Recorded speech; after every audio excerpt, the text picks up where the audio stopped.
I love this logo, by the way. What are you talking about? My logo? Yeah, What's up, everybody? I think we everyone? are live now. Welcome to the First Mint. It is our second inaugural Friday event. Already it's going way better because the system hasn't crashed at all. I've got two awesome guests with me and a bunch more coming, or at least one more coming on the way in a little bit. We don't know where he is right now, but I'll introduce the guests. We got Usman Patel, your favorite community guy. You know him from Discord without a doubt, and hopefully from Twitter. If you know him from maybe a couple of office hours meetings, then you know him from that as well. He's an awesome dude. Usman, welcome. Good to have you here. You can say hello. Thank you so much. Pleasure for you having me here. You do such an amazing job with these podcasts, deliver amazing content, and it's really a pleasure. Thanks, man. And then I have also a very special guest. You know him maybe from Discord and definitely from Twitter. The real Phil D. What's up, man? Why would they know me over Usman from Discord? That's what I want to know. I don't know where you go in Discord, man, but I know you're active in there. You got the real Phil D is also the host of what is it still NBA 2K Expose? There's two shows. It's the NBA 2K League Expose, which is like the R-rated stuff of the NBA 2K League, and then we also do Center Stage, which is really the positive stuff and where we have real discussions about games and we don't really go crazy about stuff. But two shows related to the NBA 2K League, which is actually interesting because that's also licensed by the NBA. So is Top Shot. So really happy to be here and thanks for having me on. Yeah, man, it's great to have you. And yeah, if you guys, anybody here who is a fan of NBA 2K and the NBA 2K League, you definitely probably have heard Phil's voice, as long with his fellow podcast hosts on NBA 2K Zone, or DAZN or whatever it is you guys are called. Check it out. I know some of you guys come from there. Also great to have you from, kind of like a fellow NBA digital product. I've been following, obviously, the work you've done there for a couple of years. Anyways, we got a great show for you guys here. There is one person missing. Like I said, the Plunge father is not here. We don't know where he is. I've been getting cryptic messages from him all day, so he might show up later, but I'll keep you guys posted as he texts me through the day. I think the best way to kick this off, guys, is to kind of just go into everything that's been happening this week. I know a lot of people probably have a second screen open right now, waiting for to see if release 12 is going to come out now or if it's going to come out in 3 days. Usman, I don't know if it would be your secret plan to come on the show and then secretly have the pack drop or not drop, just release, because I know they're not actually drops. But we're all going to wait for that patiently. Let's kind of rewind to last night, the events of last night. I was on Twitter through most of it. Seemed a little chaotic, but also seemed pretty orderly for a release. The stress test pack drop. I got one. I was 13,000th in line, and I got one.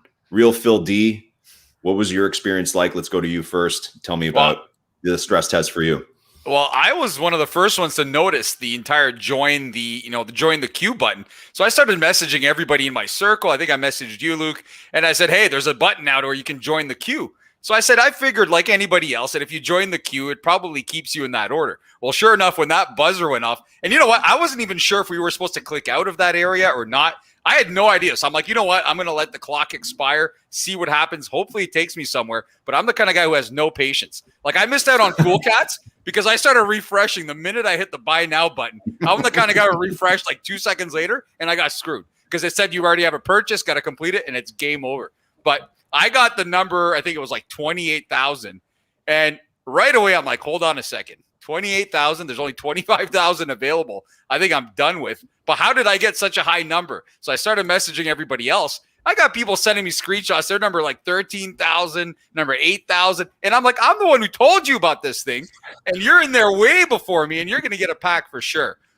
So I didn't understand the process of how, it was explained after. I think I got this info from Discord. But it was explained after that everybody who ended up joining the queue, when that buzzer ran out, they were all thrown into a pool, and it was a random draw. Whatever number you came out with is where you were. But, I'm not so sure everybody's that understanding of that, but it is what it is at the end of the day. That's right. Usman, I don't know. Obviously, you're the company man. I know this was by design by you guys. From your perspective, was this a relatively successful drop, right? Because still a lot of people were able to get their packs. Absolutely. And we made sure we heard that from the community. We had an outpour of support towards this, whether it was on social, via DM. Might have got lost in the chatter in general, but for the most part, people were very receptive towards it. And we feel as much fair than what was the occurrence before, with maybe people abusing the system via packs. I mean, there were still people who ultimately got 80 through exploits, and those were quickly brought to attention and were taken action. But I think this has a much more fair feel to it. I think other sneaker sites do this, and it just feels better than running through so many errors and ultimately getting gamed by other people who have malicious practices. So we do want to kind of rectify any errors that we see and continue forward with this, because I mean, by all means, it was a success, and we will try to explain some of the mechanics behind it, such as the randomized queue in line, and some of the quirks that people presented. It did work for the most part initially, and then I think it started to fail towards the end. But that was kind of the sign of a successful stress test. And I'm glad we did this with base packs and not, rare packs or legendaries initially, which is the plan. But we're testing out with the most accessible packs at the most accessible price point first. Yeah, for sure. And I think that's like what you're saying too is like a really important part that's easy to forget. And we haven't had any new packs in I think all week, even though last week we had I think 3 or 4 of those releases. But again, it's a test, right? And you guys have done a good job, I find, of letting everybody know that this is a test. You might not get a pack. We're just trying to get the system right. And that it in that sense, it did work. Like the site, didn't have to go into maintenance. There was an orderly queue that happened. And obviously there's not everyone who's going to be able to get one, but with that success, you call it a success, then that paves the way to do more and to continue and to ideally get back to a spot where there can be a base pack, which might be impossible, which is so hard to imagine now, even though like 3 weeks ago was normal, to get back to a spot where there's going to be a base pack just available all the time for new people to buy, and where the people that are already in Top Shot don't feel the need to just buy them all up, right? Like that's the ideal. Yeah, the goal is to get a pack in everyone's hands. We don't like when one person gets 80 packs, one person gets 75. We want there to be as an even split as possible. And those saying Top Shot, why? We're also saying the same thing. So that's why we're taking action. And we recently had that bounty form out in Google Docs. Right. On that most recent blog for you to report. So we really appreciate that. That's been really, really helpful in targeting those individuals. And, we'll just continue monitoring the situation and making things better. Can you tell us what the bounty is for those who report the botters? So that I have no idea. I'm not actually the one who created the bounty form either. It is a good incentive. And I think Jacob touched up on this, that there wouldn't be much information in the short term, but to those who successfully, hammer these people out, they would be reached out to ultimately and kind of presented with that lucrative bounty. Right. Okay. Lucrative as in Dapper Bucks or series 1 LeBrons from the NBA Top Shot vault account. I don't know. I have no clue. Phil D, what do you think an appropriate bounty would be for the bot catcher? I don't know, but the admin team doesn't have much work to do, because I'll tell you right now, the people in Discord are all over this stuff. The minute the sale said sold out, they had the stats up of everybody who had bought packs. They had the list of all the usernames up. And I'm telling you right now, that person who bought 80 packs, as much as they think they hit the jackpot, they probably need like witness protection now, because I'm telling you, people are really pissed off, like super angry. And it's non-ending. If you go in Discord right now, that's all they're discussing is the person who got 80 packs and how maybe they only got one or they got none. So I think the reward will probably... It depends. I mean, again, there's so many people able to find out who's doing this stuff. The bots were exposed all week, allegedly, because again, nothing's proven, and I don't know if any of those charts are real. But you don't have to go any further than Discord, which is public to everybody, to find out who's responsible for this stuff. Although we don't know who's behind some of these accounts or multiple accounts and stuff like that. But I think by keeping an incentive, it's probably a good idea. It keeps people on their toes. You know, it's a lot easier snitching on the internet than it is in real person or in that, you know, in the real world where you're looked at as a snitch. This is kind of being embraced also by the Top Shot team, which is good. And it is something that needs to be controlled before it gets out of hand, because obviously nobody wants to lose out, you know, to bots or to people who have multiple accounts and things like that. It's kind of not fair for everybody, especially for newcomers. So I think it's a good initiative, regardless of what it is. If it's a LeBron Series 1 or if it's an Ish Smith, you know, moment Series, that you get. Series 2 low mint. Yeah, low mint. Yeah. Whatever you get, it doesn't matter. It's a good initiative. Yeah, and I think also, and Usman, I'm sure you feel the same way too, or you can talk about this too, is that it's like, yeah, it's not, you know, I feel like especially any kind of crypto product, and especially this product too, has a good community feel. As much as Discord and Twitter can be chaotic sometimes, it's like most people are there to help each other out, right? And you still, once you kind of, you know, swim through some of the comments or everything, like that's the vibe that I think. Usman, you got your team. You guys have done a great job of kind of evangelizing that and kind of putting the right people in place to get that like help each other out vibe, you know, and fair play as well. Thank you, and you're part of that. For anyone who doesn't know, Luke is a Facebook referee. We had a Facebook in the works. The Facebook group. Back in the days when there were packs available and there was going to be a Facebook group. Wow, revealed. We're not even at the reveal portion yet. There's going to be a reveal later. So that was the plan. And, you know, that also happened around the same time that we grew about 40,000, no, more than that, 45,000 members on Discord out of nowhere. So that definitely put a pretty bad outlook on future plans for the foreseeable near future. But Luke is a huge part of that team. He has been amazingly helpful. Very, very, very thankful to have him as part of our team, and all the other support captains, onboarding captains, referees who are just absolute workhorses in maintaining the integrity and safety of the community. You know, they're the ones reporting all these bots, finding all the scammy behavior, upholding the behavior around the Discord, just really, really monitoring the entire situation, trying to preserve what the Top Shot community is all about, and just trying to ultimately keep it clean. So we've been tinkering with a lot of things. I think AutoMod recently has been calling a lot of people out for maybe cursing or spamming and whatnot. But at least we can blame Me6 and they won't blame the moderators anymore. So it's nice to have, you know, another entity to blame, but that also does a pretty nice job. And there'll only be more things like that to kind of keep the chaos controlled while still keeping it fun and clean. And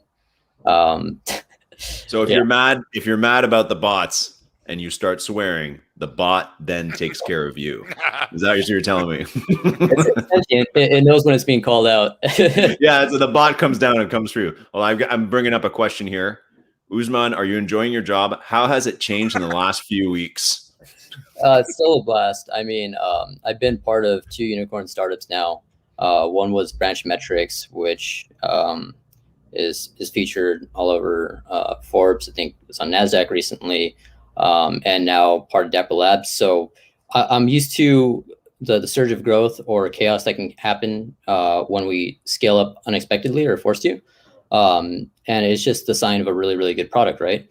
People like the tech, they like the experience, and ultimately it rewards our efforts that we've been putting in for so long. I mean, I only joined this company back in July. I started in the closed beta in June.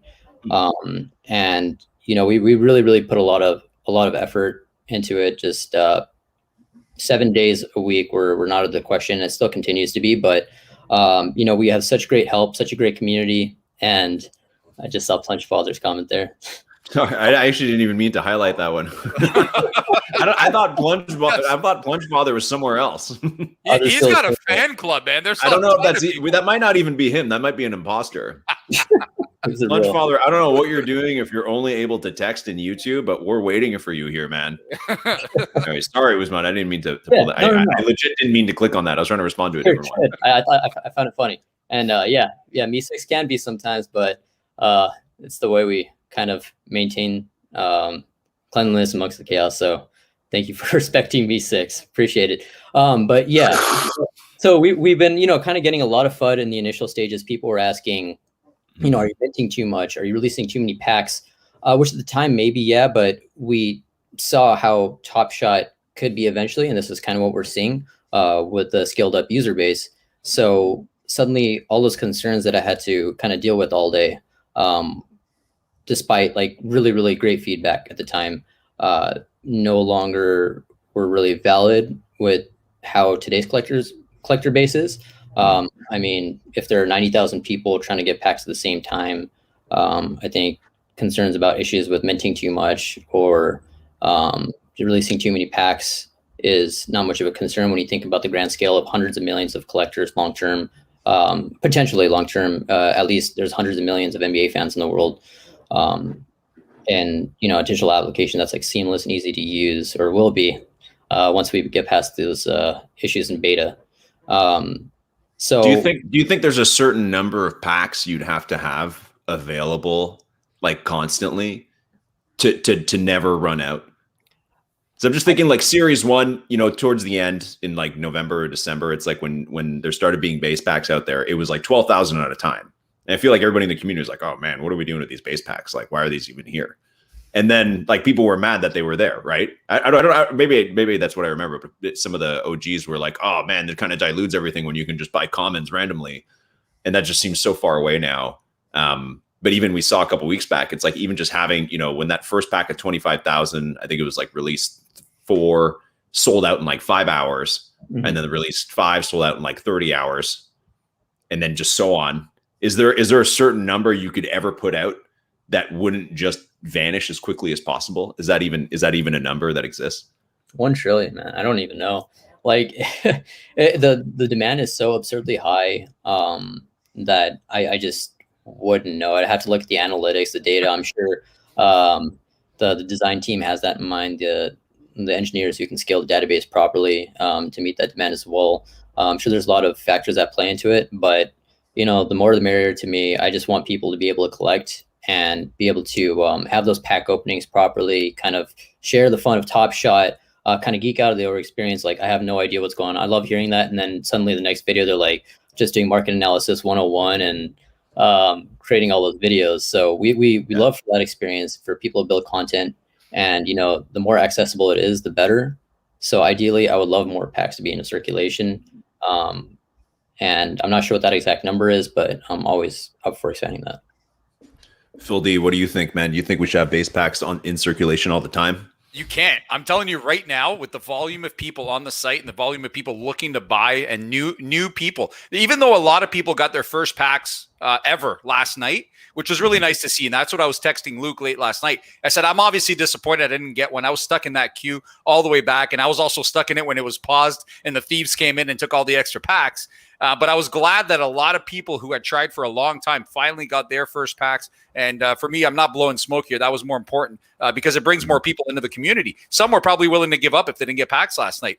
But I really think the point that we're at right now, the demand is so high. If you were to go with a drop right now for 25,000 packs, it'd be gone like it was last night. You could probably release another 25,000 after that, and you could probably go for 4 or 5 sets of those, and they would keep going. That's just the demand that's out there right now. So I think, Luke, keeping packs on the market will be impossible right now. That might change a little bit once there's a market to sell packs and things like that. That might change a little bit. But for now, man, the demand is so high, and I don't even know the analytics that I think people would be buying them. You could probably run 10 series in a row of 25K, and they would be gone. No joke. I think that's just how high the demand is right now. Be some high mint numbers for sure with those. All right. I do want to keep chatting, and I do want to start talking about Cool Cat's Master Challenge, but I've just been handed a video and all it says is from the boiler room. That's all I have. So I'm just gonna play it, okay?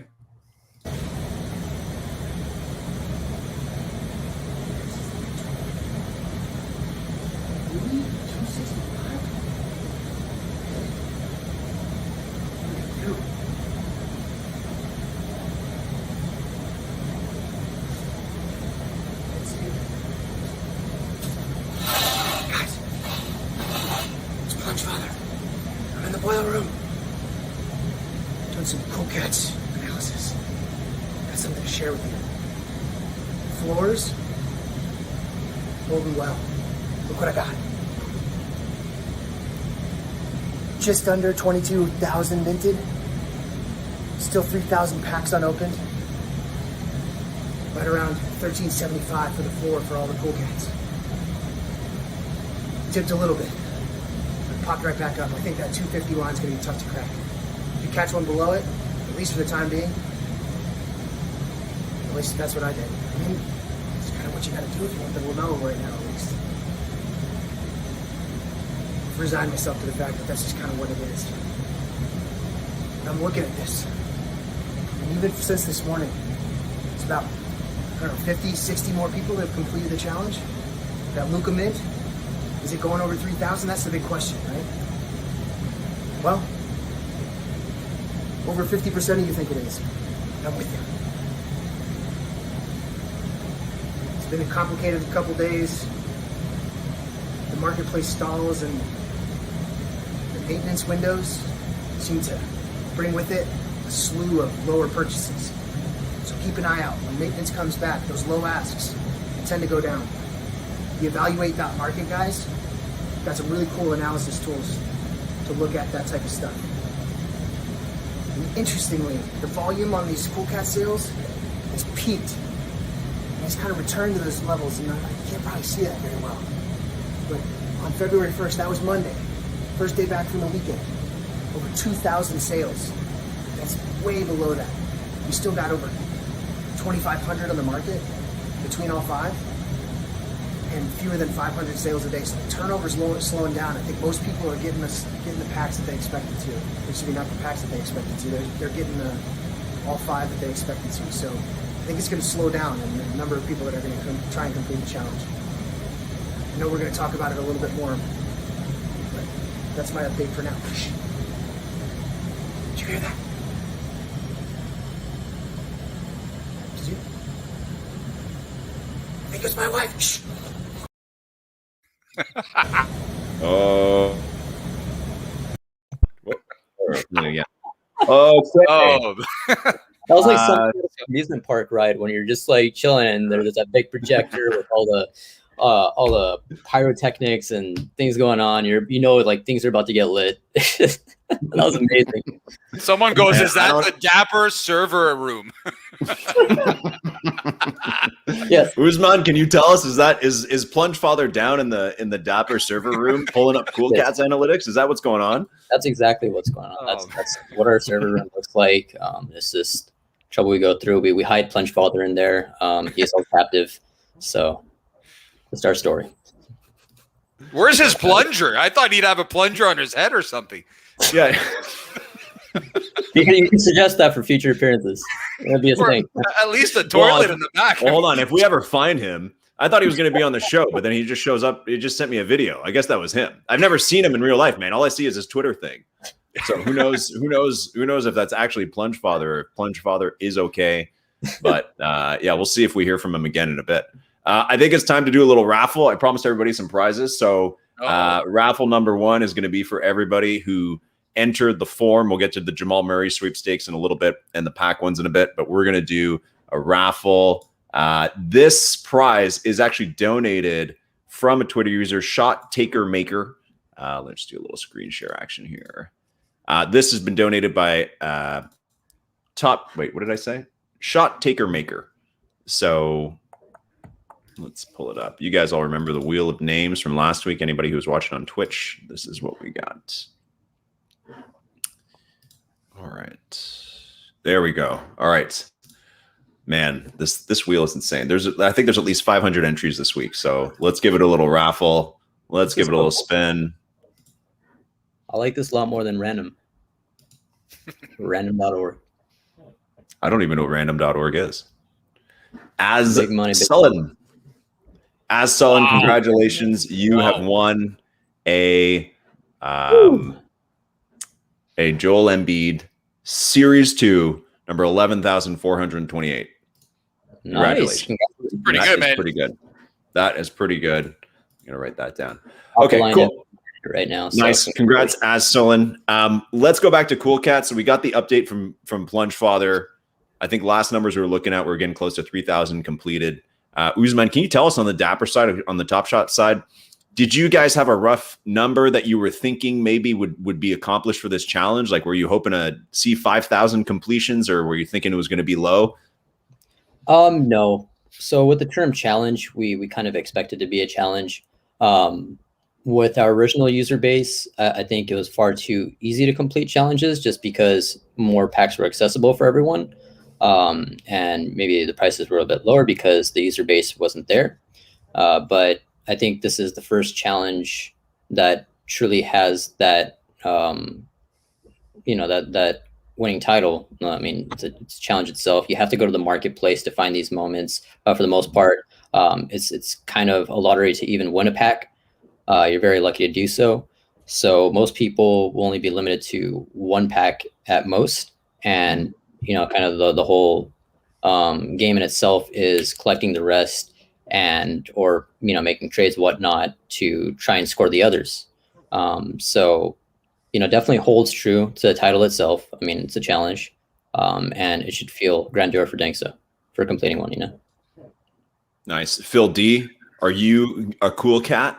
Is Luca heading your way on Monday? Oh, Luca's heading my way for sure, and I hope he doesn't head too many ways, but it doesn't really matter. Again, the mint level is not even that high, to be honest, and it's a Luca, right? If you look at all the Lucas and their value, a Luca's a Luca. It doesn't matter how many there are out there, so I'm really excited about it. But see, I'm a pretty good example of how the challenges probably should work. I was only able to get one pack. I know some people got 3, 4, 5 packs on the first drop, the very first drop. They're super lucky because they barely had to complete their collection after and probably didn't have to spend too much. But when I got into Top Shot, my goal was to not deposit too much money and try and kind of see what I could do early with the moments that I collected, selling them on the market, the ones that don't mean much to me, putting them up, getting more, Dapper balance, and then trying to go from there. And by doing that, I was able to go, I had one, I think I got a Tobias Harris as the courtesy one for the people who got screwed in that one drop where we got that email, which was a really nice gesture, to be honest with you. They didn't have to do that. But we got that email saying, hey, we saw you were trying to get one. You didn't get one. So here's a complimentary pack. You still have to pay for it, but you've got a reserved pack. So I got a Tobias Harris, but I still had to get the other 4. And, I'll tell you right now, I tell the story all the time. I spent the first couple of days after I got my Tobias Harris trying to snipe low-price Cool Cats. And I went like 0 for 38. I'm not joking. And I'm like, you know what? I've had enough of this. All right. I keep seeing the email come in, says we didn't process whatever. And I'm like, I don't know how I'm ever going to get one. So I don't care what the prices are. I'll use some of that money that I was able to sell moments for, and I'll buy the other 4 to complete the challenge. Whether the prices go up or down, I want to live a stress-free final 10 days of this challenge. So yes. I completed it like 4 or 5 days ago. Yeah, the prices went down, but I guarantee you when those prices go down every time, I would never be able to get one. I know this.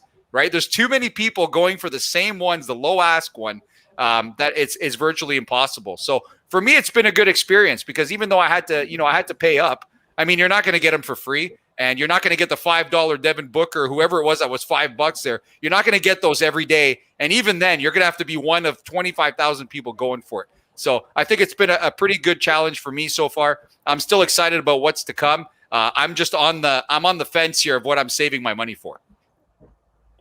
Smart. Yeah. I also completed the challenge. I did the same thing as you, Phil D. I think I got one pack. I don't know if I got one in that first drop, but I definitely got one of the RSVPs. And then, just kind of traded some stuff. I traded a buddy. I had another buddy got a pack. I traded a Kevin Durant, I think, for I think it was like a Rui or something like that. And just kind of did whatever I needed to kind of finish it up. There's a question here, and I know some people were saying this about whether extending the challenge made it less fair. I mean, I could see that point of view, but for me, I think people who were waiting to buy were going to kind of base that around when the challenge was ending. So I think for me personally, I think the extension came with enough time, with at least a couple days notice, that I don't think it necessarily changed too much how many people were wanting to get the Cool Cats. But I'd love to get your guys' thoughts on that, Usman, from the community, from the Top Shot perspective, kind of what went into that decision and to make sure that it was going to be even and fair for everybody. Yeah, so the extension, I actually made that call. That's something you can blame me for if you have issues with it. But that was You because heard it here, folks. Usman is the man. Watch what you wish for. I know. I'm prepared for those DMs, the hate mail and whatnot. My face scribbled out with horns and mustaches and whatnot. But yeah, so originally before we made that call, I'm not sure there weren't that many packs available for public release, and many people weren't realistically able to complete all those, complete the challenge for Luca. So many of these were kind of out of control price wise. They're going for like 500, 700, maybe 1,000. That's not what we kind of expected out of these cool cats, and it wasn't fair either because there were still tens of thousands of packs to be released, and for other collectors to join the journey for their first challenge, which is an amazing Luka Doncic cool cats moment. So it just felt very wrong to not have them at least be able to collect one piece of that, and have more in circulation and be more reasonably able to accommodate the rest of the challenge and fill it out.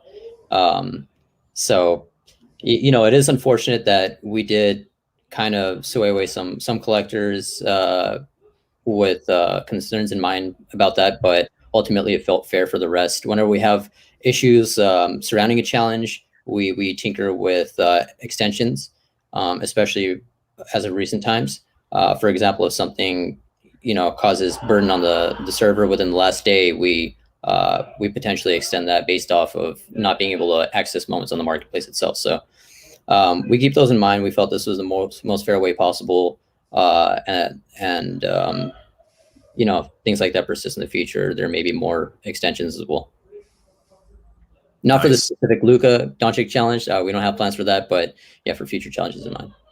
What is going on? This is what I was going to ask, and I think there were some rumors of this in Discord too. Is what is going on with the other 3,000 packs? Is that even true that there's still 3,000 packs that were never distributed? Sorry to put you on the spot there, Usman. Yeah, no worries. I'm not sure the exact number. I believe that these might be ones that are still being delivered to people based off of issues previous.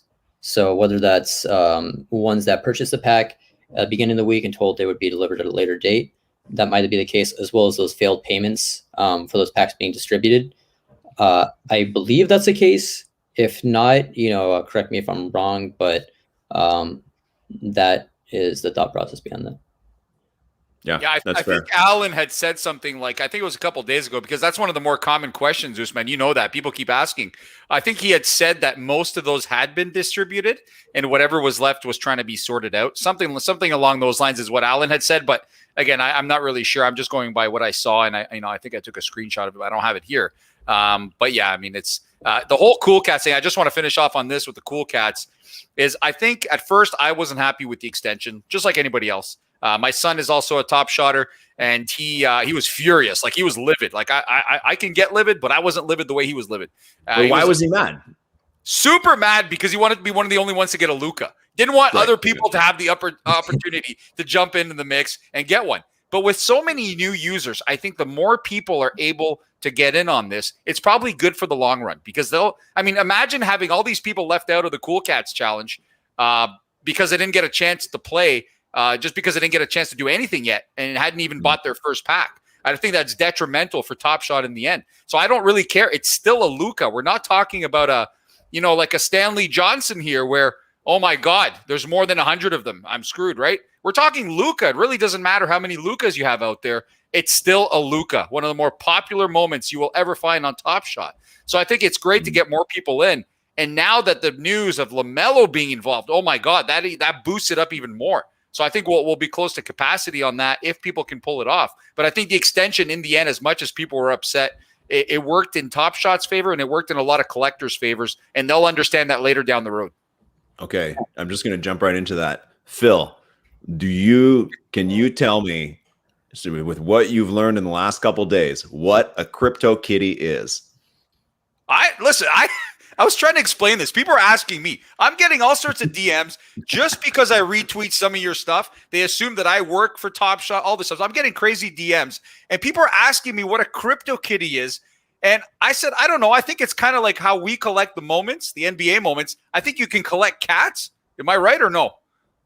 That's pretty close. Okay. Yeah. All right. So I don't know what you do with the cats, if you feed them and stuff like that. I'm not sure if it's like kind of those little nano things you used to have. Remember those things? Those little, I forgot what they were called, the Tamagotchis or whatever they were called. I don't know if it's like that. But I personally have no experience with CryptoKitties. And I was kind of surprised with the amount of people who do have an account that are in Discord. But you know how those people are masking it? Oh, I think I opened an account years ago. I don't know about it. Am I still eligible? So I didn't know anything about it before this. And that's another thing that really angered people and got people fired up like big time. But once it was explained by the team in the office hours today, I thought that was probably one of the better explanations of how that's going to work. And you kind of see where, you know, the big picture is for that kind of promotion.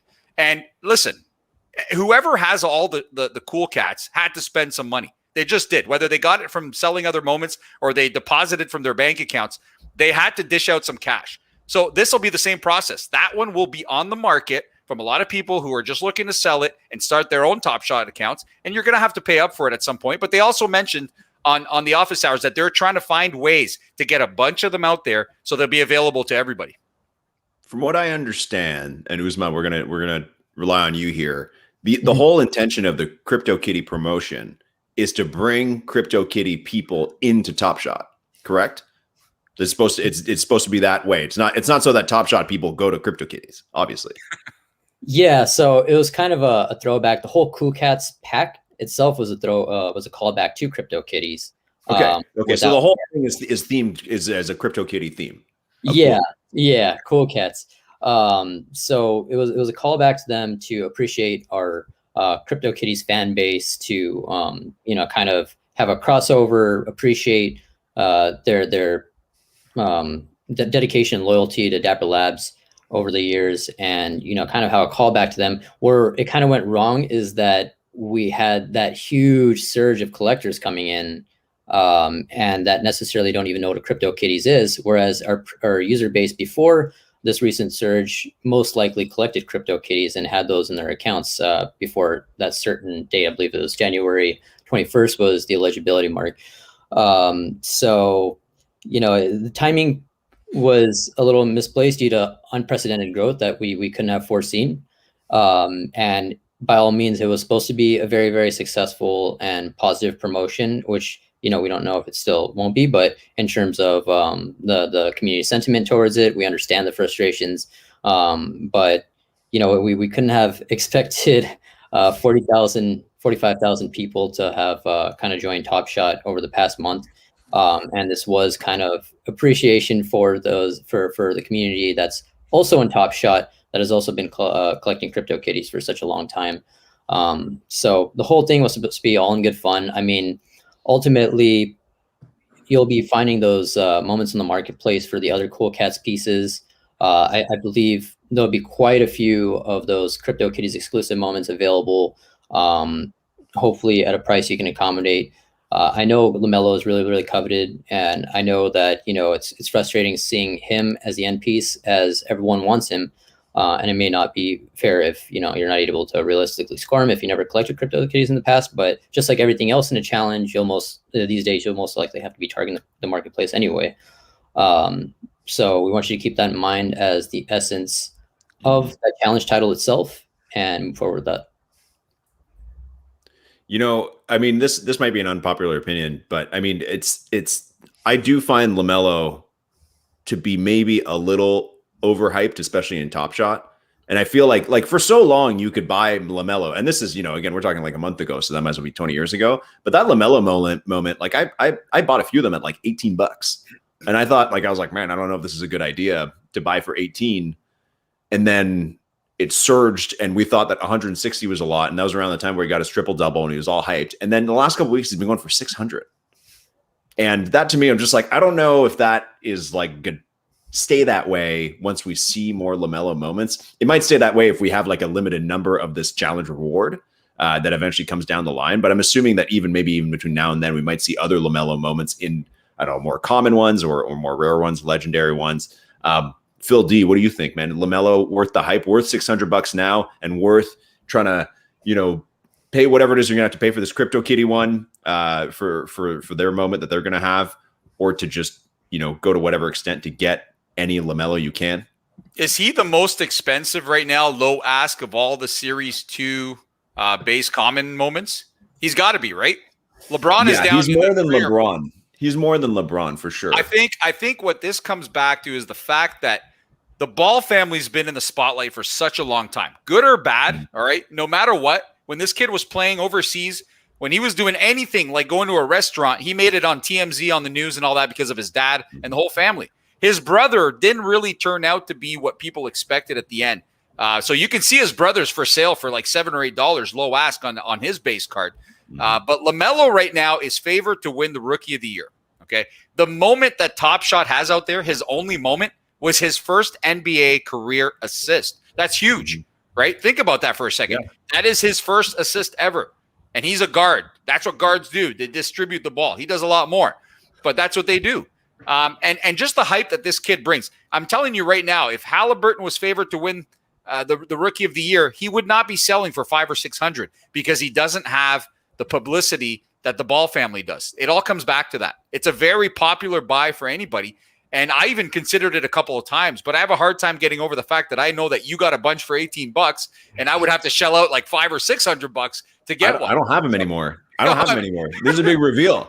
I got them for $18 and I thought it was a bargain to sell them at like 40. And then the other one, when it was 150, I was like, all right, great. And I was like, this is overhyped. I'll just buy him when he comes back down to 20. And then now he went to 500. That's Top Shot, man. That's how Top Shot goes.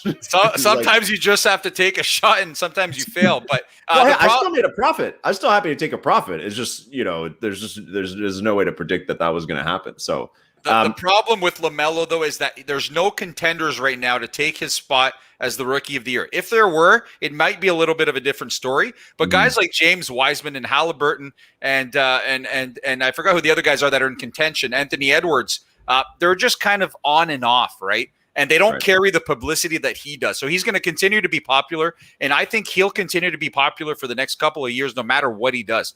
He is better than his brother. He's had a better start to his career than his brother. And there's just something more marketable about him. And it plays a huge part into this. If you're marketable, you're huge on Top Shot, for sure. Whether you're the greatest or not, it's just how it works out. Tyler Hero, look at that, right? Not the greatest player in the NBA, but look at the hype around this guy on Top Shot. And he's he's endorsed Top Shot. So that's maybe a little bit different. Okay, I'm just looking at the page here. Phil D, if you had whatever, like $1,500, would you get, and you didn't have any Cool Cats yet, would you get all 5 Cool Cats, or would you get Series 2 Lamelo, LeBron, Halliburton, Wiseman, and Kevin Durant? I'm going Cool Cats. I'm a Cool Cat, man. I'm invested in Cool Cats no matter what you say. All right, because now that we know what the end prize is, I think that'll be worth more than all of these. So I'm in this for the long run. That'll be rarer than all of these. These I can still get some other way. Probably even get lucky. I got my LeBron James in my Cool Cats pack. That's the best part. So I lucked out with that huge. And Which one? The limited one or the other one? The limited one. Yeah, the limited one. Okay. Yeah. So that was huge. And that was in the chaos of trying to open that pack. And I was clicking 100 times. It wasn't loading. Then I saw LeBron on the screen. Then I saw Tobias Harris. Didn't know what was going on. You couldn't go back and look at your pack either. A lot of confusion. But I ended up getting a LeBron. I'd still do the Cool Cats because now I'm getting a Luka. That'll be worth a lot. And we assume. And I'm also getting, now that I know it's a Lamelo at the end and not somebody just random, like we've seen in some of the past challenges, it's 100% worth it. And I can still probably find a way to get those other guys into my collection. Right. Okay.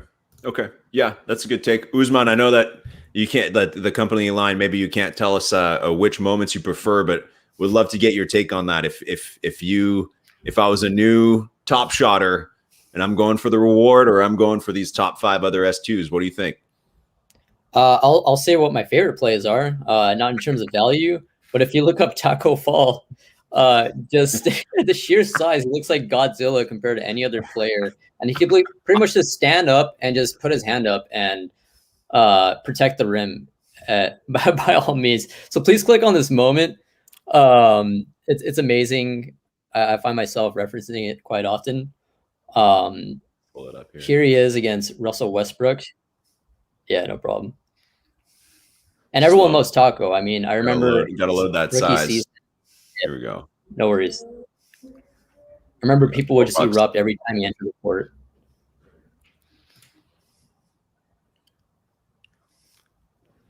So here he is against. This is like, you know what this makes me think of is there's a moment in Top Shot that's like it's a Boban moment where he blocks Dwight Howard without leaving the ground. Yeah. Yeah. You know what I'm talking about from last year? Yeah. And then like he's laughing after. Those are all reminds me of. garbage time moments, but they are moments. I just want to say that's 5 month stars, just 5 month stars, Boban, Taco, whoever else you can throw out there, like the heavy 7-5ers that, you know, just basically stand around, protect the rim all day and say, no, you know, it's not going to happen. Would love a series like that. That'd be amazing. Usman, are you into the idea of who the other players are in the highlight? Because it's like a block on Westbrook too. Yeah, exactly. So I think that plays a factor. If you look at Reggie Bullock's cosmic moment, for example, I believe he's blocking LeBron James. If it was a block, was it a dunk or a block? We could take a look back at that. But other people scouted this and preferred to have these kind of moments in their collection when scouting certain moments. So, you know, some people do feel that the player they're kind of crossing over or dunking over or blocking, stripping the ball from, it plays a big factor into that moment. So it was a steal. If you watch this, Are you okay? Is that Plunge Father? You know, is that Plunge Father coming in through your house? You're not supposed to visit other people right now, man. It's my COVID. brother's not very good at keeping quiet. Well, you know, I'm on a podcast, so excuse me for that. No, it's all good, man. Phil D, what do you think? Other players in the moment? That's a good point because you know really well. I've been eyeing a lot of SGA moments lately, and the one I like the most is one of his layups, and you could say handles and layups. And I keep looking. It's against the Golden State Warriors, and I keep looking at it. I'm like, okay, please let that be like KD or Steph Curry or Draymond Green, but it's like Kevin Looney or something that he goes around and he completely undresses them. And for me, it's true. In my mind, I'm kind of like, oh man, I wish that was one of the big name players on the Warriors. You know, whether it matters or not, I don't know, but it definitely plays a part in my mind for sure. With the bit in a case where it's like a LeBron, it doesn't matter, right? Because LeBron is obviously the star in that. But for the tier 2 and tier 3 guys or the up and coming guys, I think it matters who's in the moment. And for me, anyways, I know I look at that and I try and get a moment where something huge was done. Like, good example the other night, Lamelo Ball. I think I sent it to you. Joel Embiid is trying to dribble out the game because they're up by 6 or 7. And LaMelo runs up from behind, steals the ball from him, runs down the court, and drains a 3. I mean, if you see Embiid's face after that, that's a golden moment. They absolutely need to bring that on. And Embiid is like the big, you know, he's like the big ogre out there. And he's got this little guy, rookie, picking his pocket in a 7-point game with 5 seconds left and drains a 3-pointer, which then set off like 20 more points in that game because they kept fouling and hitting more shots. I thought it was a great moment. So for me, that's the one I'm looking forward to. But it does matter because if you had done that to somebody else, you know, someone that's irrelevant, it would not matter to me. But the fact that it's Joel Embiid, guy who's in the run for the MVP this year, absolutely. I'd buy that. All right. I just want to do another raffle real quick here. You're going to pull up the wheel of names. So I do want to get back to this conversation. And I do want to talk about All-Stars and All-Star game. And then Usman, I also have a question for you after about LeBron. But let's do a raffle. I know that people are hungry for raffles. All right. My windows, my computer can barely handle. No, wait for wheel of names. There we go. Okay. As Sullen, you won the last one. This next prize is for a Mitchell Robinson Series 2, number 9471 or 9417. This was actually a raffle prize from last week, and I've been trying to message this person on Discord. Their name is Leon Parker. I even wrote in like the general chat or somewhere in community events, and I said, Leon Parker, please get in touch with me. You won the raffle. I haven't heard from them. Leon Parker, if you do hit me up, we'll find you another nice moment. But for the time being, your moment is going to be given away because I never said that in the rules, but it's just a Mitchell Robinson. It's fine. We'll get you something else. And I think that this was actually one I had gotten when I was on the Overzet show a couple weeks back too. So I've had this moment in my collection for a little bit here, and I think it's time to give it away to somebody new. Here we go. Roti 10. Congratulations. You just won a Mitchell Robinson S2 moment. Congratulations to Roti 10. Okay, let's get back to business. I'm going to close that up. back to you. Can you imagine doing pack drops like that, like for legendaries or something with a spinning wheel? Can you imagine the outrage that people would have and the accusations and the fake accounts and all that? Oh my Lord. I don't.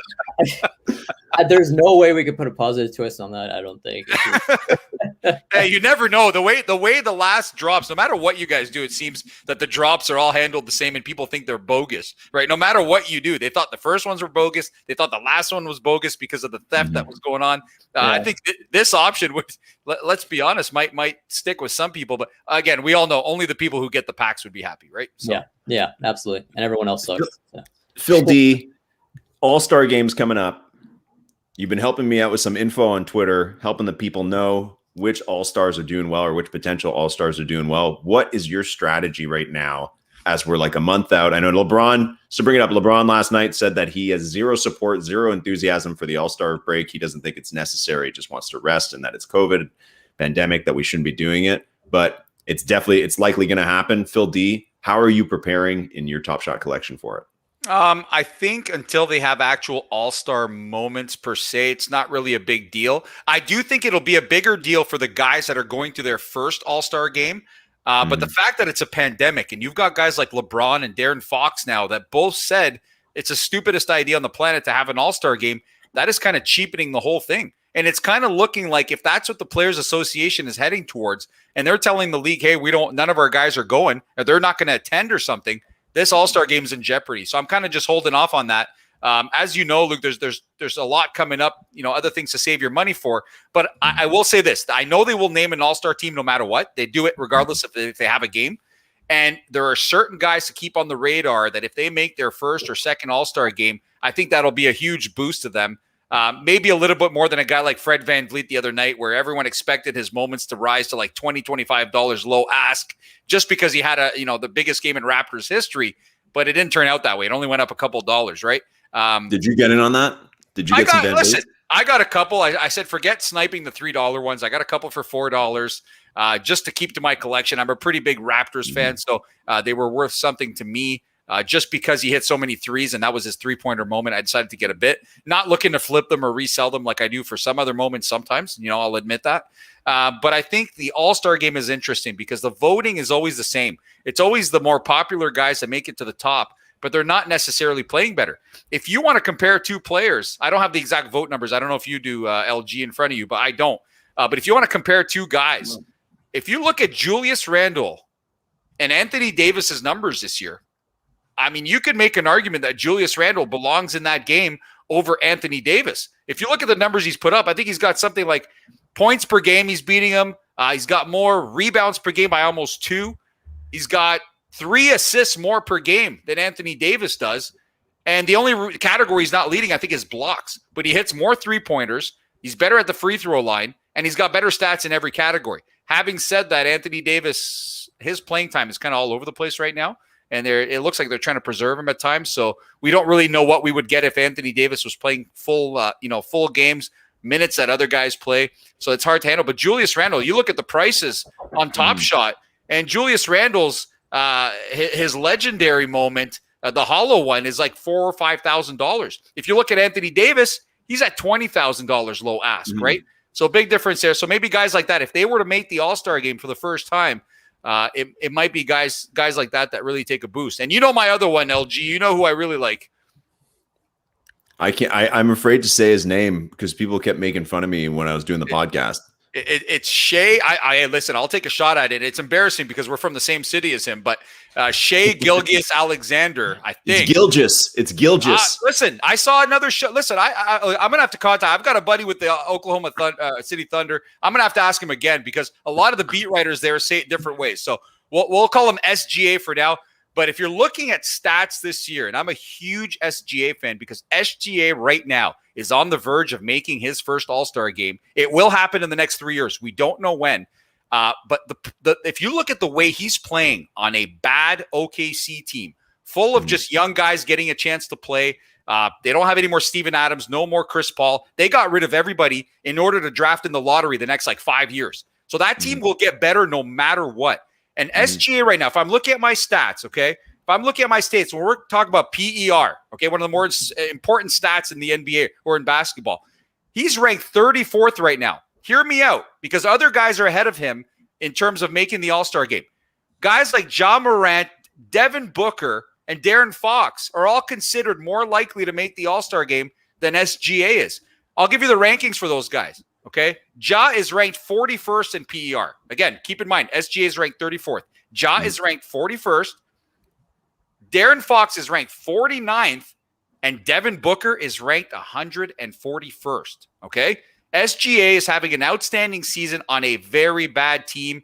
For me, he still comes cheap everywhere he is. Maybe not as cheap as you can get him with the way the market's going right now, but I do enjoy him quite a bit. And one more thing on that, LG, that you need to know is that don't forget the Olympics are coming up. SGA right now, as it stands, is the best Canadian player in the NBA. Andrew Wiggins is playing well. Okay, guys like that. Lou Dort, who's his teammates, playing well. But those are guys who at the Olympics will have their chance to shine against the likes of Team USA. They're in the same group. Are these Olympics happening? Yeah, absolutely. Are you sure? Wasn't everybody saying that they shouldn't have the Olympics? And then the guy in Tokyo said, yeah, we're going to do it anyways. Yeah, the Tokyo said they're having them no matter what. And they released the groupings, and USA is in the same group as France and potentially Canada if they get out of their qualifiers. So SGA right now is the best Canadian in the league, no matter how you put it. RJ Barrett also very good. But that Canada team, I'm telling you, if SGA, RJ Barrett blow up at the Olympics, somehow pull off the upset against USA, probably not going to happen. But if ever they put up huge performances, those are guys I'm looking at that are also on the verge of making the All-Star team that will have an impact on their moments and the prices and all that. So I've got those guys on my radar for sure. Well, I'm just pulling up. I want to see this grouping. I didn't know they put that out. Usman, what's your take on the Olympic effect, or if that's ever going to happen? Because we never had Top Shot during an Olympic year, and we've never had Top Shot even during an All-Star game. I think it does play a factor. If someone goes extra hard, then people may find that player more coveted. I mean, you've seen it in the physical space. I'm sure you've seen it on Top Shot, and it's just super cool to see them going all out in the most public space possible in front of the entire world. So I think Phil makes a lot of valid points there. In terms of actual market value, you can't speak to that. But I do geek out when a player that doesn't necessarily get a lot of media attention in the regular NBA scheduling gets, just puts on an absolute show in the Olympics, and people can finally start to see their true skill set displayed on the largest stage possible. Mm-hmm. So yeah, that's fair. Do you think, Usman, we'll see like if there's an unsuspecting player that makes it into the All-Star game, or do you think there would be an effect like that? Or do you think even sometimes there's like a star of the All-Star game too? Do you think we'd see any kind of effects like that on the market? You don't have to say what the effect is. I will say, in terms of surprise candidates for the All-Star game, I mean, anything can happen, right? Like you may see Lamelo Ball become an All-Star just because, it is a fan voting contest. It is so. It's a fan voting contest, right? So, I mean, I like Lamelo. I don't have a problem. I don't want to make it sound like I have a problem against Lamelo. Great, yeah. I just think it's just like it. I think it takes a lot for a rookie to get voted in. It does. The rookie has to be like exceptional, I think, to be in the All-Star game. Absolutely, no, I agree. I think we may see Gordon Hayward, who maybe hadn't seen much of that lately, especially just due to injuries or whatnot. That'd be a nice appearance to see. I think he's been absolutely fantastic this year, and I think a lot of people were suspect about his contract initially, but he's been proving his value to its fullest extent, more than I think people even imagined. So it'd be nice to see him there, kind of proving people wrong in terms of being on the big stage. Of people who impress, I think you can kind of go based off of the bubble performances. I think Donovan Mitchell and Jamal Murray, I'm absolutely high on, by the way. He's probably one of my favorite players right now, just for the performance he put against my Lakers. I mean, with that layup, that's probably my favorite play of all time. So just things like that. I think when they're on the biggest stage possible, you may see a large show and suddenly become very coveted. that's one of those. I get a lot of questions about the Eastern Conference, Western Conference final sets because since Roham went into Discord and talked about how the remaining ones are going to be burned, and everybody that then goes. But then you don't understand is that like when something like that happens, it then goes through like 100 different people by broken telephone. And then like 2 weeks later, somebody DMs me and they're like, hey, like I heard like, all the Eastern Conference moments are going to disappear one day. And I'm like, no, that's not it. And what I'm telling people, what I've said is that, and this, I'm going into a totally different tangent here, but I think over time, obviously it's unlikely there'll ever be as other sets that are as rare as those ones, right? Like a 200 rare moment first round is very unlikely ever again. But what I tell people with those, even whether they get burned or not, is to look for some of the moments in those sets that are going to remain iconic over time. Because the way I see Top Shot in like 5 or 10 years is that eventually there'll be tons of playoff round sets. I assume, right? And I think what'll really have more long-term value is the moments that were like everybody remembers. So even Western Conference Finals, you've got like the Jamal Murray like that move around under LeBron and then under the basket, just amazing. You've got the AD buzzer beater game too, where it's like, okay, you thought Denver was going to be able to make a series of it, and then he just crushes them. And then on the other side, you've got the Tyler Hero game 4, which isn't the smirk one. That's from the like the lip one. That's from the finals. But just like that was like all of a sudden everybody knew who Tyler Hero was, right? Sorry, I don't know where I was going with that. I'm just saying Jamal Murray. Like definitely like that to me is one of the better moments where people are like, that guy is going to be good, man. Oh yeah. And I mean, he's a showman. I mean, when the game's on the line, when he's in the public spotlight, I just have so much respect for him. He not only does it put on absolute highlight reel, but he was playing hobbled and injured and was still trying to go at it against the biggest superstars in the game, LeBron James, Anthony Davis on the same team, and really tried his best. So always be his #1 hype man on Top Shot. I'm sure, the team loves him. He's a representative of Canada as well. So doing the country proud. Nuggets have an amazing team there. Wait, Usman, are you Canadian? I'm not. I'm from LA. You said doing our country proud. Yeah. Doing the team. Did you hear that, Phil? That's what I heard. I heard the team. I heard the team. Oh, the team. Okay. The team in general, yes. Yeah. Most majority of Dapper Labs is Canada. That's where the HQ is, but we have some cast-offs. Jacobs in Brooklyn. I'm in LA, and some of the other people are scattered around the states. So we're gonna go to another raffle. You better. The chat's losing their minds. Yeah, we're going. We still got a few more prizes. Don't worry. And then we are gonna get to the Jamal Murray sweepstakes in a second. There was 4 people last night who guessed it right. Okay, this next one. This is for a DeMarcus Cousins Series 2, number 5061. I'm actually quite bullish on this moment. I know it's not his first one in Top Shot. The run it back is his first one, but it's limited now. And Boogie is a guy that we haven't seen in a long time, and kind of like John Wall, where it's like you don't know what kind of season they might have. So I really like this. I really like just anything with Cousins right now because we don't know what he's still capable of. All right, let's see who's going to get it.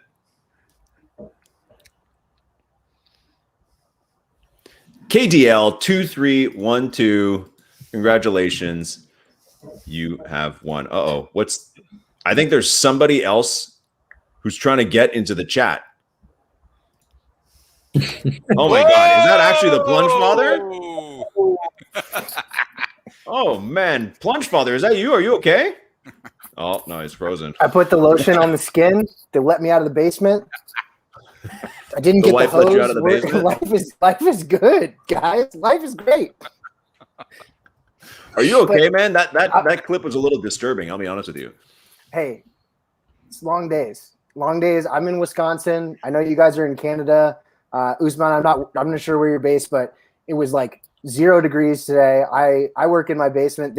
I'm on my wife's computer right now. She has the nice extra bedroom, but I'm stuck in the boiler room all day. I've got heater at my feet, trying to keep my little piggies warm enough to keep tapping along and try and find some stuff out for everybody and help everybody figure out what the hell's going on with Top Shot, because I'm trying to figure it out myself.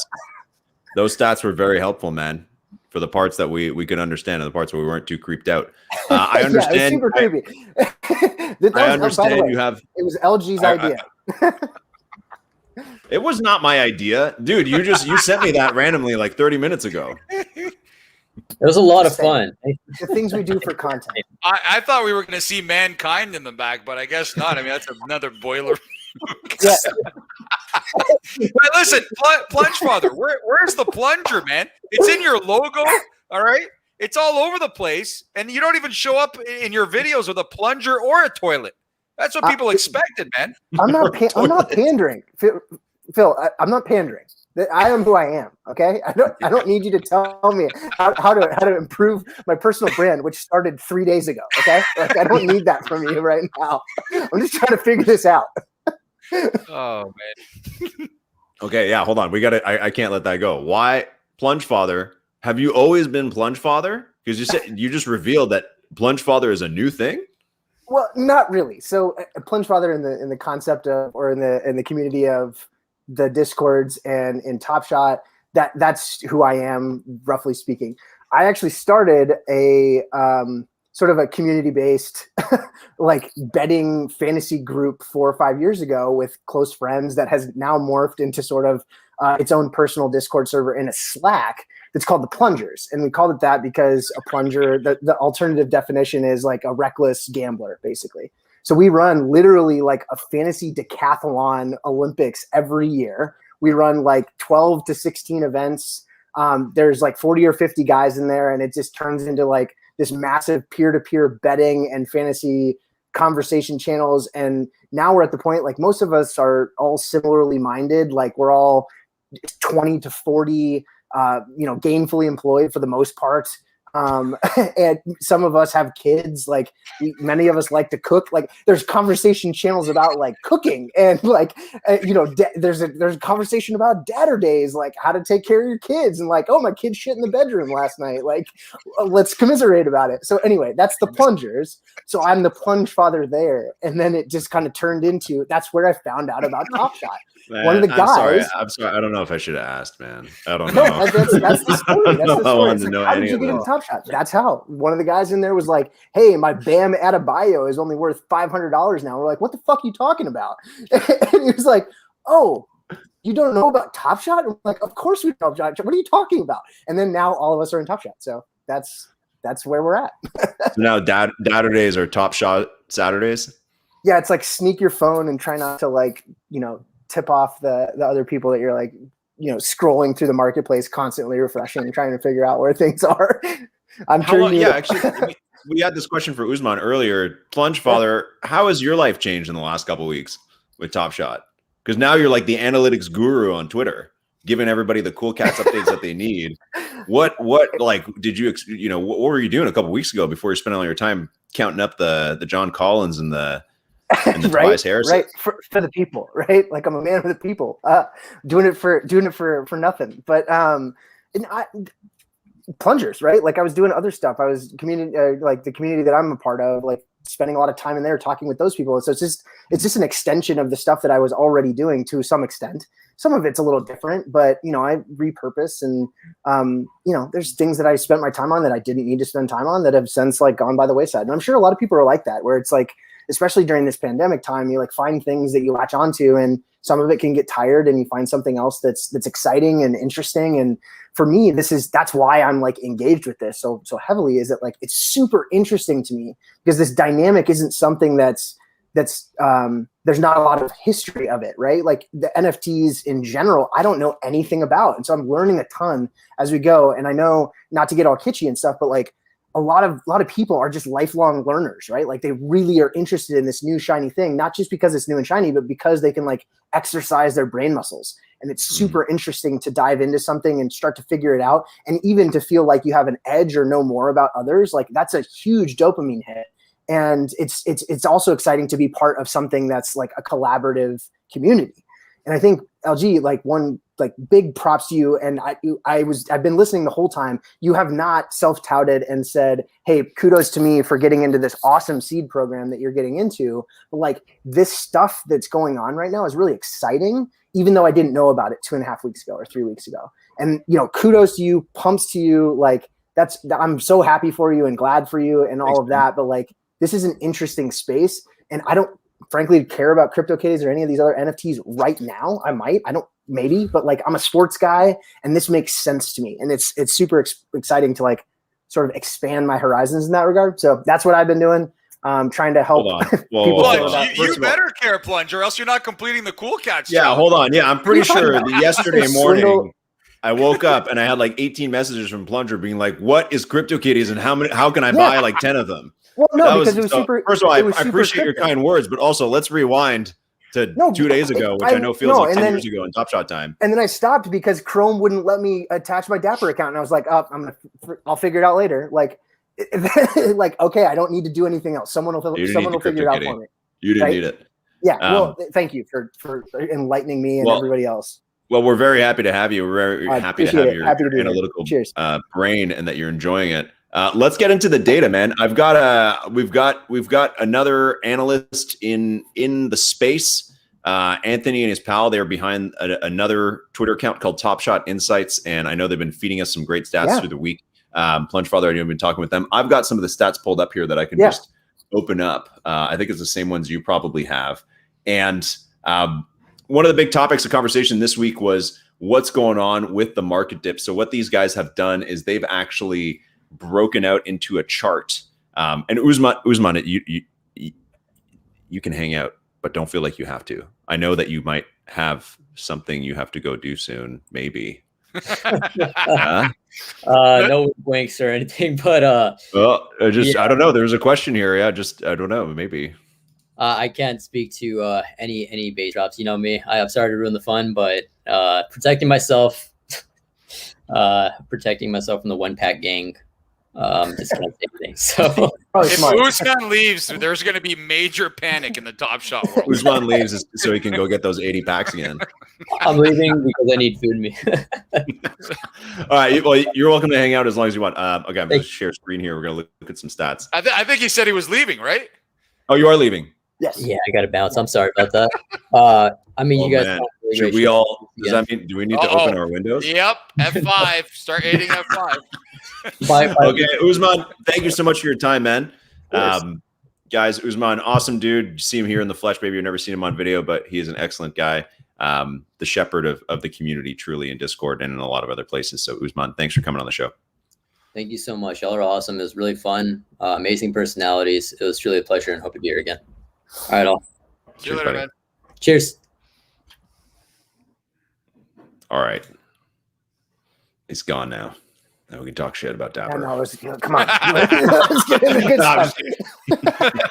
Okay, so should we all go refresh the page, right? That's what we should be doing. Right? 100%. You know he got the call. You got the bat phone?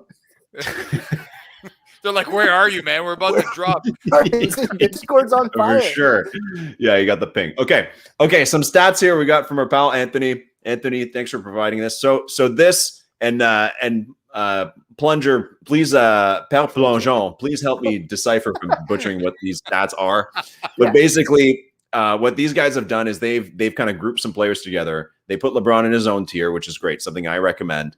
There's a lot of stats here, so I'll walk you through it. Pretty much LeBron, these are his market caps through the week. Market cap is pretty much how many, like the lowest ask multiplied by the total supply, the addition size. And I think it's really important to recognize here for everybody else that and I'm not a financial analyst guy. There are so many more people out there that are. When we talk about market cap, it is an implied market cap. And so the idea is that even though this isn't a perfect measure, it's a means of comparison between two different things, right? So it's an idea that if there is someone with X number of dollars that is implied by their the edition size and the current asking price, like in theory, then something of similar would be similar size market cap. So that sort of helps us compare things across edition sizes. So when you think about Lamelo having a /4000 edition size in the base 2, but LeBron has a /7500. When you think about that in context, like LaMelo is actually, his market cap is much higher, way, way higher than the 7,500 LeBron that's trading for half as much, right? So it might be 4x the implied market cap of Lamelo. So I'll let you continue on from there. No, it's all good. And yeah, I'd seen some questions in the chat. Like obviously there's a lot of other ways you could probably calculate this. Somebody's saying that Right. make more sense. Is that the Anthony that made this? Anyways, it'd make more sense to derive market cap from the highest recent sale. You could do that. But basically this is the way these guys have done it. They've grouped them together. Tier 1 is some of the top players where you consider the other all-stars, and then kind of so on for the tiers for tier 2, tier 3, just kind of like lesser and lesser stars, but still good players. What I find most interesting here, so what they've done, they've got February 1st numbers, and then February 3rd, because Monday through Wednesday, we did see like a market dip, which I chatted about on the First Mint podcast on Wednesday, and then a bit of a bounce back on the 5th. So here we can actually see those numbers. And what I thought was most interesting is down here for the rookies. Down here, you've got the percentages of what changed. And you can see the difference in the rookies is that the 2019 rookies and the 2020 rookies, the 2020 rookies took a huge dive in the first 2 days of the week, down 26%. And then since then have gone up 22%. So have almost made up that deficit. Meanwhile, the 2019 rookies actually did the opposite. They went up during that time and then went down since. And I'm not really sure why. I'm not really sure what's driving that. I think, to be honest, some of this is a little bit skewed in the way that we separate LeBron, right, on the top tier, or they separated LeBron. I think when we say 2019 rookies, we have to recognize that that's both Ja Morant and Zion. So when we have implied market cap and the extension of the 100,000 as well as then to the 250, that some of those low ask calculations get a little bit wonky. So it's not exactly apples to apples, which now, none of this is apples to apples. I think that's why some of these tools are so helpful. And as people put together these visualizations of like what we're seeing and what we can infer from the data that's available to us, that like it's important to dig into this type of stuff as much as you can. So I think some of that probably comes from like Ja and Zion just being like, I mean, how much is the low ask for the Zion Hollow or whatever, right? It's $100,000. Yeah, and Ja's on the same level, but there's no Series 2 rookie that has that like capability to scale that loud. That's not the right way of phrasing it, but you get what I'm saying. Yeah, exactly. I'm just pulling up some of the other charts these guys were supplying, and I've got and big ups to these guys as well. I DM'd them earlier today and said, hey, like, is it okay if we talk about some of this stuff? Because I'm conscious of that in the community. Like, I don't want to be showing off other people's stuff. And everybody so far has been super helpful, and the stuff that they're putting together is fantastic. It's really helpful to sort of break things down and see in context. So this next one, these guys tweeted out earlier, is the overnight impact of base set pack drop. So naturally, a lot of you guys have probably been aware that whenever there's going to be a pack drop, there's a bit of a sell-off because some people want to raise some dapper bucks to get in line and buy one pack or to buy 80. And here you can see that pretty much like what that impact was. And then usually after packs come out, there's also a dip as a lot of new collectors just, I don't know why, but they just start listing things for way too low.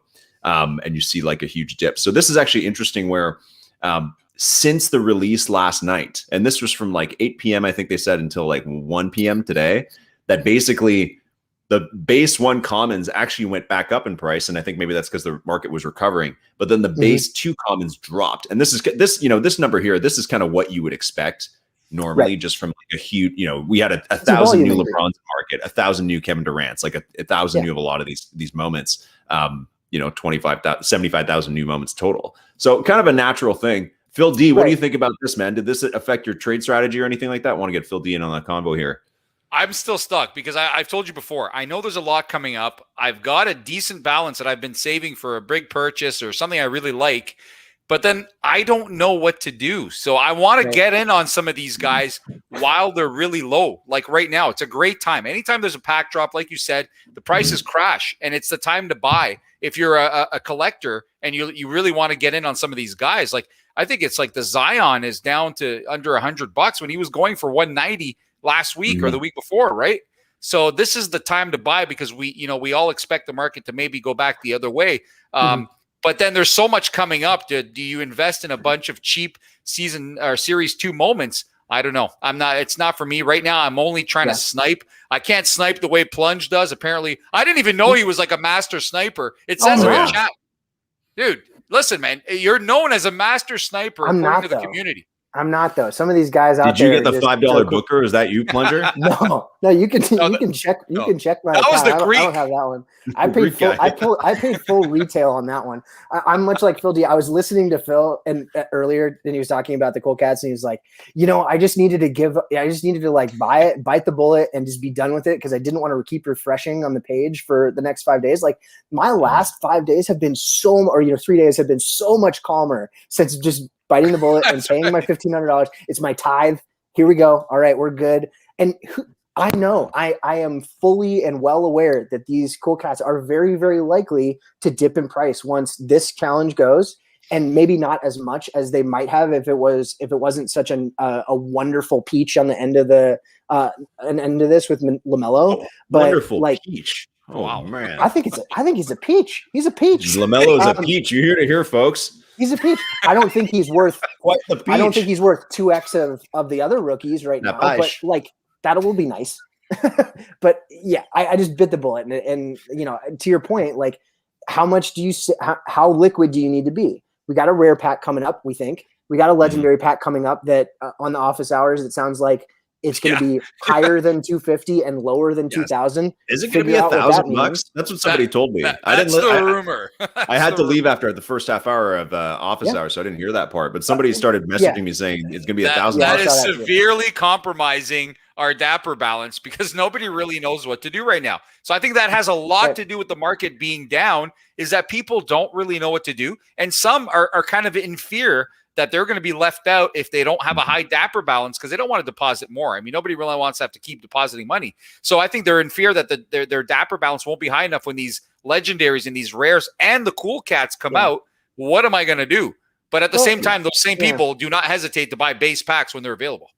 Right. And right. I'm, to be honest, I'm not that concerned. Just given the volatility and the amount. And LG, I think you tweeted this today from this freshman account of like the volume of $1,000 plus sales, right? Like, it's out there. There's plenty of people willing to pay that much money. What I think is not scary, but like for me, I'm not a crypto guy. I didn't have a big wallet with all of these altcoins that I could just translate into Dapper money. I had to say, all right, for me or my friends that are pulling stuff together because we want something, we want to swing a little bit of a bigger stick. Like I can't just pull. Some people can. I can't pull it out of my credit card. I got $2,600 a month in daycare bills for my 2 kids. Like I can't afford that shit. Like I'm not going to be doing that. And some people can. They can float it. But a lot of this money is inferred money from like early investment that has been liquidated.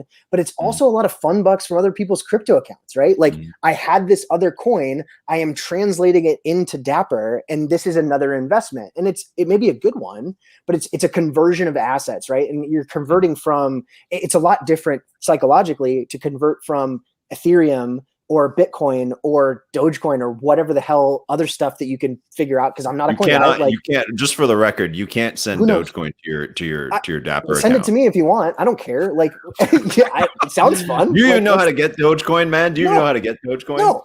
It sounds cool. It seems like a meme, I guess. I don't know. But like converting fun bucks into other fun bucks is very different than converting my first and the 15th paycheck into fun bucks. Like that's a very different psychological concept. So I think to your point, Phil, like I can't do that. I don't think you can do that. But a lot of people can. And kudos to you guys, like for getting in on Bitcoin early or whatever other coin, or having the market rise. I did not get in on Bitcoin early, man. I don't know if you consider me like some kind of crypto freak, man, but I'm not. No, and I'm not suggesting that. But we will see this. You're saying I'm a freak? No, well, up to you. Am I a peach or a crypto freak? I don't know. He's a peach. I don't know. He's a peach, man. Come on. I'll leave it at that. There is a market for it. And to your point earlier about if they release 250,000 packs right now, it would sell out like that. They're $9, right? I think if they released 50,000 $1,000 packs, they'd probably sell half of them like to individual owners, and then the other people would buy 2, and then the other people would buy 3. Like they could sell out 50,000 of them, or I think 50,000 at $1,000 a piece. I think they could do it based on the people that are in. Would it be equitable? Would it be fair? It would be putting more, theoretically, like more assets into the hands of people that were here sooner and earlier. And I think that's a big criticism that like I'm trying to figure out and like wade my way through is like, how do we make this equitable for everyone, not just people that have massive dapper balances because of the pump? Well, I think it's good. It's tough. Sorry to cut you off, Plunge, but I think it's good that it's only been base packs now for a week. And even the week before that was only base and cool cats. Pretty much since I've been on board, which is early January, I think there's only been one rare or legendary, correct me if I'm wrong, pack drop since then. And I'm kind of happy about that, because if you're bringing in that many new users, you want the experience to be a pleasant one where you don't feel like you're one of the little guys all the time. And I think with base packs and the ability to get cool cats, if you're a beginner and you were able to get in on that early sale of cool cats, man, you hit the jackpot because you're getting your start, right? I think it's great what's going on right now. And I'm glad they didn't just try and throw big money packs out in the middle of all this chaos, and that they're kind of letting people build up their balances, get used to the trading, the market and all that stuff, so that when they do drop them, even the little guys will have a chance at it. Because like I said, I didn't invest too much. I was gifted some moments. I got some of my own moments that I took chances on, but I've built a nice little balance now from almost nothing. And I think that's part of the experience. And I'm glad that they didn't take it to the next level last week or this week, because then some of the smaller guys would feel left out and probably would be left out to the point where they maybe lose a bit of interest. So, and the other thing too to keep in mind too is it's not just going to be legendaries that come out. Right. There's also going to be rare ones, like the metallic golds, the ones that are the series 2 that's in market right now is just they're only from that Deck the Hoops one, Phil, that you were there for. It's only like 20% of the supply. And then we saw on Crypto Slam the other day that they printed the rest of them. So that's going to come out sometime soon. There's 500 of each one. Last time those came out in a pack called a premium pack. It was like $60 or $70, something like that. It was $24. Crazy. It was $24. You got a metallic gold, and then like 5 or 6 base moments. I don't know if it's gonna be the same price. It's not gonna be like I bet it'll be higher than that. It will be for sure, but it'll be like it's supposed to be attainable for everybody too, right? But I think any good like collector project as well needs to also have a higher end market. Right, because that's just going to inevitably that's the people are you still need a lot of money to flow through the economy, even if some of you still create like this upper class of collectors. I think that you still in a way need that. Otherwise, those rare moments, without the mega rare moments, nothing else has this. There's no relative scarcity. If the most rare one was 1 of 1,000, right, then a 1 of 15,000 would still be pretty good. But then now that you have a 1 of 49, or even the smallest one, which is a 1 of 25, I think for the Jaw Hollow or for the Jaw Hollow, it's like that makes 24. I think that they actually gave away. Yeah, that's exactly, because they had to mint 25, but I think it's only 23. But it's that we're giving out. But it's like so then that also does make like a 1 of 20,000 or 30,000 seem not that great. But you need that, like you need the polar opposite ends, right? So. We'll see. I don't know. I'm curious to see what the prices are going to be like, right? I hope it's enough for everybody to buy, but as long as I think it'll be curious with everybody talks about EV, like what is the expected value of this thing, right? And if it's $1,000 and your chance of getting something that is less than $1,000 is there, like right now packs aren't risky, right? And that's a dynamic that is that's been talked about a lot, and we don't necessarily need to go into it, but if it's $1,000 gamble as opposed to $1,000 sure thing, the dynamics change. And so there's something there that they can play with a little bit. Like you shouldn't necessarily, when I was cracking Yu-Gi-Oh packs back in the day to try and build out my set, like back in the day, what? Right. What is that? Like early 2000s? Like the Plunge Father lives in many different eras. Right. If I was down in the Pokemon, boiler like room first edition for Pokemon, decades. like not, if you got a Charizard in every single pack, Charizard wouldn't be worth shit. Right. Like you need, there has to be relative scarcity. You need a magic heal or like whatever the other thing is. Do we have anything to give away, by the way? I feel like I came on and then we did a ton of giveaways, man. Weren't you hiding in the chat for the last hour? I was saying raffle. He's the one asking for raffles. Do you want something? Are you asking me for something, Plunge? I may or may not have entered the raffle. So please pull up. We got some good comments here. Somebody, Top Shots Fast Breaks is saying wasn't that a mod. It's going to be around $1,000 because a mod said that in public. Top Shot. It was an onboarding captain. I think you already addressed this, LG. Like I think I wrote about it on Twitter. Yeah. I don't know who that was. If that's accurate, great. I just don't know. I'm always weary of something that doesn't come at least Right. from directly a Dapper If employee. if it's not from like Alan or Usman or Jacob or Roham, like take it with a grain of salt. Everybody, And we got speculation. Wade's, who's one of the OG collectors and one of the smartest minds in Top Shot. He is hanging around in the chat here, so be aware that it's very interesting because again, I'm thinking of Dapper balances. Just something to put out there. If you're expecting a legendary pack to be around $1,000, like the rumors come out now, and maybe it'll happen.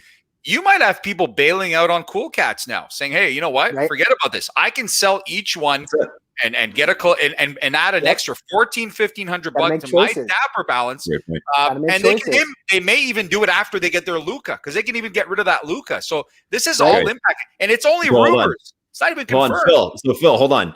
But before you do it, raffle. No, I'm not gonna do a raffle. I'm not doing a raffle, but I'm saying okay, let's say fast forward a week from now.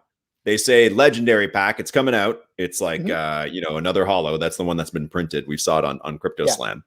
They're going to be 1 of 100 or 1 of 99. If they say that, Phil, and then the price of all Cool Cats plummets, goes down like 80%, whose fault is that? Listen, I don't. Because people are going to be mad that they bought Cool Cats for like $2,000, and then suddenly Cool Cats is worth $200. So whose fault is that? Is it Top Shot's fault for making more stuff? No, we have to expect that they will continue to print and mint. Like everybody's got different strategies. Everybody's got different strategies. The most fascinated by all the strategies and how people are approaching this. And I'm stuck every day thinking, what should I do? If you're good at LG, it's paralyzing. If your theory, LG, that you're saying next week, and that's not confirmed, that's just a theory. Sorry, I have no idea. I just know that they've been made. That's hypothetically speaking. What I'm saying is, if that's the case, and if that was me, and I was thinking of going for legendaries, two things come to mind. It's been almost impossible to get any sort of packs in the first place. Okay, so I don't expect that to be any different. And if I was going for it, I would probably get rid of my Cool Cats now, because, like you said, the value will crash to the ground if that's the case, and people really want to go for legendaries. But who knows how many people really want to do that? That's the thing we don't know, right? Again, strategies are different with everybody. People are thinking, I get a Luca and a Lamelo and all these Cool Cats. That's worth a lot in itself, right? So, well, that's it, right? But I think that's the question, because from what I understand, it's like the stress tests and everything that's happened the last like 2 weeks since the Cool Cats releases had issues has been to get things moving. If there's another stress test tomorrow or Monday or Wednesday or something like that, and it goes well and there's less, scammers, whatever, I've just been under the assumption that as soon as that is clicking, then Top Shot's like, okay, it's time. We have a huge buildup of stuff that we're behind schedule. Start cranking out. When people join on the website, it says pack drops Mondays and Thursdays. I know. So that's I can guarantee that they will get to that soon. As soon as things are moving, they will get to that. It's hard to believe now, but they will. So once that happens, I think the choice people are going to be faced with is, do I collect everything for Cool Cats, or do I sell everything and go for the big time holos and collect holos so I can get the holo reward as well? Or do I keep buying base packs and just try and get sub 10 serial number LeBron base packs? Right? Because right now, that's something also that's like, even the Lamelo, we were talking about it earlier, like the Lamelo rookie at $500. If they make a rookie debut set and the Lamelos are 1 of 150, is that, even if it's not his first game, is that suddenly worth more than the 1 of 4,000? Yeah. You know what I'm saying? And that's something we're all going to have to decide. We'll find out. We don't in the next 2 months. The market will decide. Once they can make, that's it. Once they can release stuff, like, we're all going to have to make that decision, man. Like in Series 1, I had to make that decision every week, because they'd be like, here's a new awesome set. And I was like, shit, man. Like I don't know. I don't want to sell any of my stuff, but I want to get this stuff. Right. So we're at a major crossroad right now with everything that's coming and all these rumors. We just don't have timelines, which makes it even more difficult. That, there's a big difference between these sorts of packs being released, mid-February next week, or at the very end of the month, when we're already 2 or 3 more Cool Cat drops into this thing, right? It's a whole different ball game. And then you got the market all over the place the last couple of days, which, enhances the whole experience. And I think that's all part of it, to be honest with you. I mean, that's where I'm having a good time, because you have to make the right decisions, and you really don't know what that is. There is no guideline for that, right? So I think that's where we're at. Let's raffle it up. Before you raffle, LG, how about you get everybody to hit the like button? And if we hit 75 or something, you do the raffle. I think that's a better idea. I just did it. Sorry, I clicked it by accident. Sorry, there's more. This is for an Isaiah Roby 8057 LARP 222. LARP. What's Fireball. the like button? Is there a like? There's a like button on YouTube, and if everybody hits it, oh yeah, all right, smash that like button. Smash the like button. There's some like button, everybody. There's some super and I'll promise there we go. Another raffle for another moment that I already have picked out. You have the greatest fans, man. They're smashing that button all the way up right now. There we go. Okay, LARP. Awesome. Hey, Plunge, you know what LARPing is? Oh yeah, dude. Hey, you're gonna laugh, but I play D&D. I'm a D&D guy. Whoa. D&D, is that something? Is that what you do with your Yu-Gi-Oh cards? Dude, I'm not into that anymore. Okay, that was like I had the Blue Eyes White Dragon, and then like I sold it. I did like one mall tournament of the playing card game, and I was like, these people smell. I'm out of here. Like, have you ever played a real life LARP game though? No, okay. That's not. Right. I'm not into that. Not yet. Not yet. Not that. No shaming. Not yet. He hasn't yet.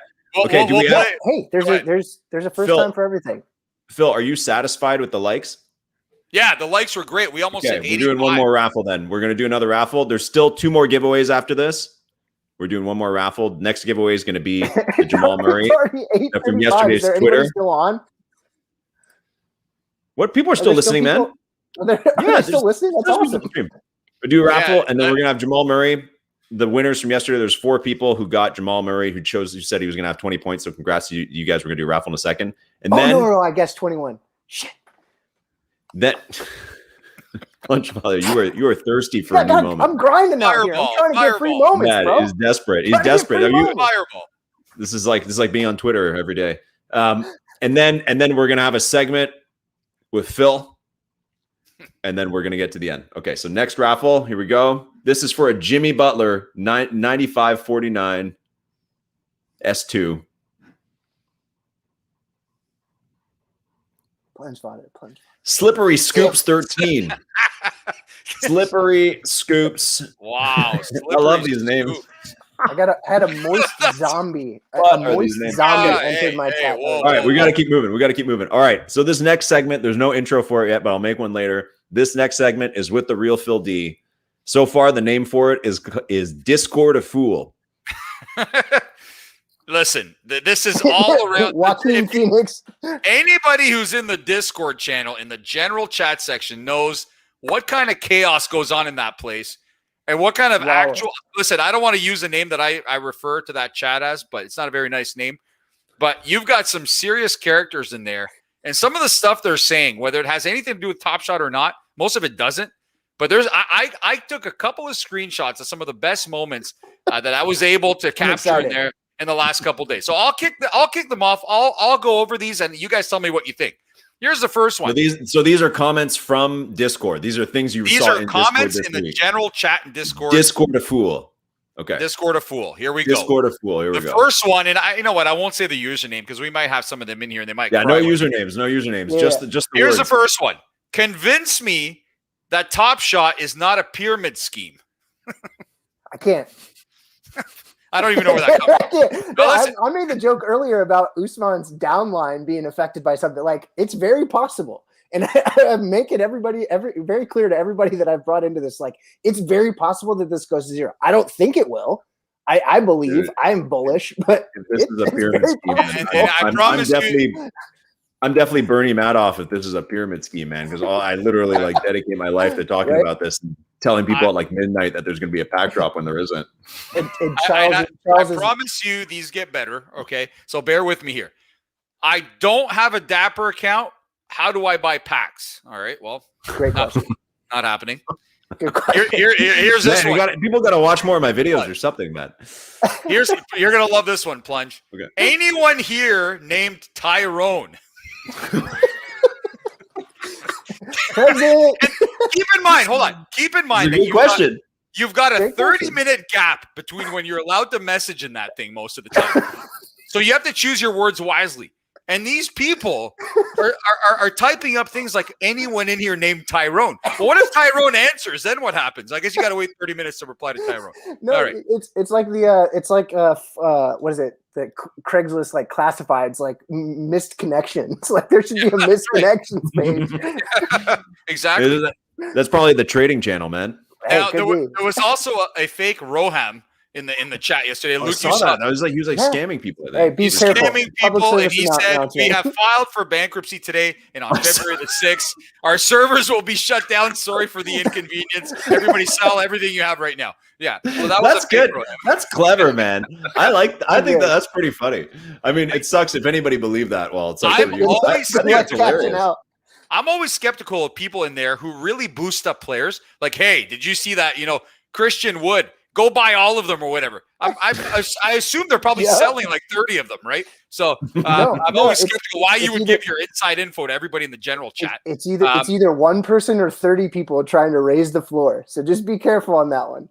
We've got another one. I have not slept in 5 days, watching all my showcases nonstop while I wait for the next packs. All right. Well, I hope that guy's still alive. 5 days is a lot. This is a good one. You're going to like this. LG, you're going to like this one. Yeah, yeah. If there are any of the ladies from Love and Hip Hop in the house, DM me right now. What? I want to know if that worked. I want to know if that actually works, man. What's Love and Hip Hop? I assume that's a show on MTV or something, or yeah, VA, exactly. whatever it's on. This guy's looking for DMs. If there are, the ladies from Love and Hip Hop, I don't think would be hanging out in a Top Shot Discord chat. It's very possible. Is anybody in the chat can? Does anybody know what that reference is? Okay, this next guy wrote like a massive book. I'm only going to read the first part. This is something special to us humans, like the men and women who desire and lust to pop a virgin's cherry. Oh my God! Yeah, he's referring to he's. How does that not get thrown out of the Discord right away? How's that not an immediate ban? Hey, I was able to get a screenshot, so it wasn't. Here's another one. We'll be chick magnets. Actually, this is a good one. Hold on. We'll be chick magnets when we can show our moments off on our phones. Hey, baby, did you see the European guy's pass? That's pretty good. He's good. Wait, I'm telling you, man. I'm rich. It's not even the same people. Not even the same people. A couple more. Bro, if they don't drop packs today, I'm literally going to break everything in my house. All right. Well, those are the people that are losing their minds. Usman's brother, man. I will send all my nudes for a pack. DM me immediately. All right. Plunge, you might want to take a shot. Who was that? What's the EV on that, though? I'll give the name on that. Jesse. That's it. Where were you when Top Shot died? I don't know where this guy comes from. All right. We got one more here. If y'all don't drop packs right now, I will cut off my hands and feed it to my dog. Filmic for everybody here for shock content and blame you guys for my sanity. Oh, that's good. Again, you've got 30 minutes between when you can post. And hey, Alan from Dapper, why are you so cute? All right, well, that's another one. I mean, hey, everybody's got a type. Oh, Alan, you've got some admirers. We'll talk about that on. I had Alan on Clubhouse the other night, and maybe that's Tony in the chat says here's a good one. With an E or a Y. I hit a deer last night. I watched a deer go over a bush and land in front of my car. Here's to Top Shot for helping me buy a new car. That's a good one. we need to get this guy on the air, man. Oh, there he is. Alan's here. Alan's here. He's here. Hey. All hail Alan. All hail. In case Alan wants to know, Sager, I'll give the name on that one. Sager thinks that Alan is very cute, according to the maybe that's the misconnections we're talking about, man. That's what I'm talking about. This is do people helping people? That's what it's all about. That's really what it's all about. A couple more guys, because we do have to save some for next week. Can we get the price of I'm packs? sure there's going to be plenty. Can we get the price of packs right now for legendaries? I need to get a bunch of payday loans immediately to prepare. That was a disaster. It's not wrong. It's not wrong. Maybe some people, that's their strategy, man. This guy goes. Please don't. If you're doing that, please don't. Yeah, Do please you don't know? Do you know if I can buy any packs at Walmart? I mean, Jesus Christ. One day, I bet you can. Just like you can buy an Amazon gift card, I bet you can buy a Top Shot at Walmart. do it. Framed one, yeah. I will give you 3 more. Here's the final 3. Countdown. Did Top Shot die? There has not been a sale in 4 to 5 days. Okay. Well, I don't know what planet. I don't know what marketplace that guy's on. Give me packs or give me death. I prefer the latter. All right. Well. So is that person still alive? I think there was one guy where I had to ask him, like, do you need help or what? Like, seriously, man. Okay, here's the final one. It's now day 5 of no food, only water. I'm currently on hunger strike until packs come out. I may die soon. Release the packs right now. I've already lost 15 pounds. So, Alan, if you hear that, please put out some packs so this guy can eat. And that does it for your edition of what goes on in the Discord chat. You. And Thank you for that collection. That was a span of 5 hours yesterday. So I know that it takes a lot of effort to like collate and collect all of that. So what I would recommend, Phil, to make your life a little bit easier, if we do this again, is to just throw it out to the people and say, hey, if you guys see anything, screenshot it and send it to me, because there are people on that Discord all the time. I don't know if I want to go there, Plunge. I don't know if I want to go there, man. You'll need a separate Twitter for that, just like Plunge Father. I don't want to. You'll need Discord a fool for that, man. Right? Yeah. Because that Phil never be able to open his Twitter. It'll just turn into Discord. Right. All right. Next giveaway. This is for Jamal Murray. Phil, thank you for that segment. That was awesome. Let's get that like button. Hit the like button. Get it to smash the like button. If you like it. Jamal Murray, smash it. Well, you can only smash it once. Put a down vote. Okay, so last night I put up a Twitter contest and said, how many points is Jamal Murray going to score tonight? He had 20. 4 people answered right. They were Captain Dad Pants, Bill Please, Patrick Skills, it's all vowels, whatever. And then Young Sportsman. And I just put them all in here a few times. So let's see who is going to win the Jamal Murray Series 2 407. All right. Great moment. Yellow. I'm calling yellow. Oh, Bill Please. Nice. Congratulations, Bill Please. But I do have a surprise. Ooh. All 3 of the other contestants will also be receiving a Jamal Murray S2 moment. Wow. Not as low a mint, but Captain Dad Pants, which might be Plunge Father now that we talk about it, Young Sportsman, and Patrick whatever 3. You guys are all getting a Jamal Murray. Congratulations. We're nice. Well done. That's it. And we're going to do another raffle. We have a donation that has just occurred live. Donation. Ooh. I've been secretly Discorded by the Top Shot Insight dudes, and they're telling me that they have a Chris Boucher. Oh. Ooh. Number 8176 to give away to a lucky fan right now. So I'm just going to load Wheel of Names back up. It's going to take a second because it takes forever to load this thing. So while we wait, but know that there's a Chris Boucher coming up for everybody who entered the raffle. An extra special raffle one. That's nice.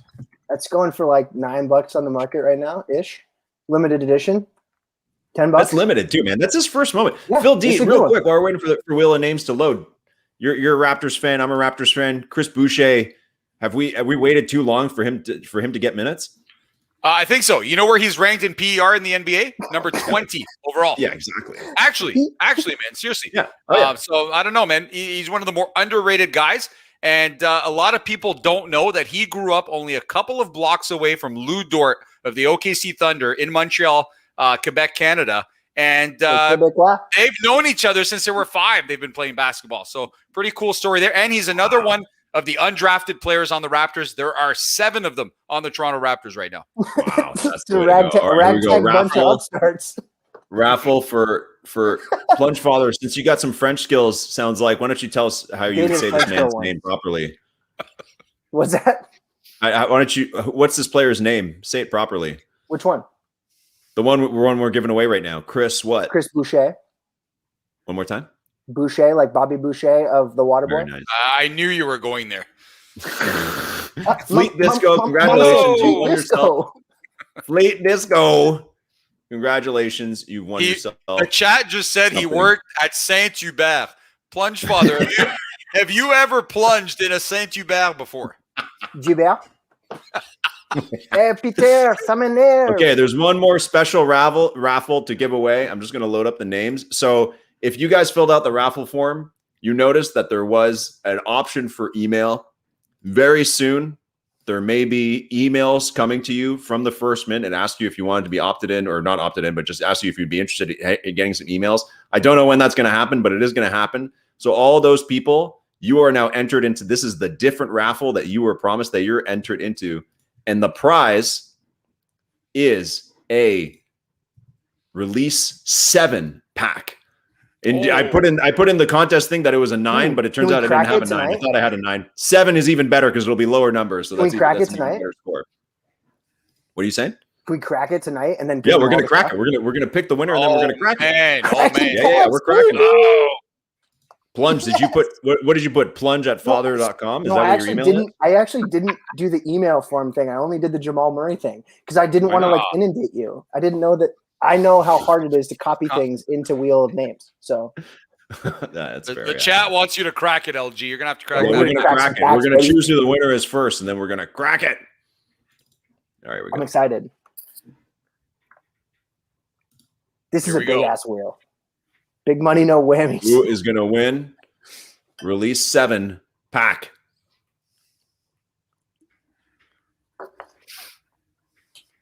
Jamie the Dunker. Great name. Jamie the Dunker. Okay. Wow. Love that. Let's see what he got. Let's go. Hold on. Before we go to that, let's go. I have one more quick segment for you guys before we see what's in the pack. All right. All right, hold on. I got to play the intro. And her boyfriend, Benny. It's just you're always so busy and you have so many games, and appearances. You're just never around. I've been seeing somebody else. Well, let's meet the guy. Oh my, no. No, not him, anyone but him. No. All right. So this is a segment of the show I call the reveal.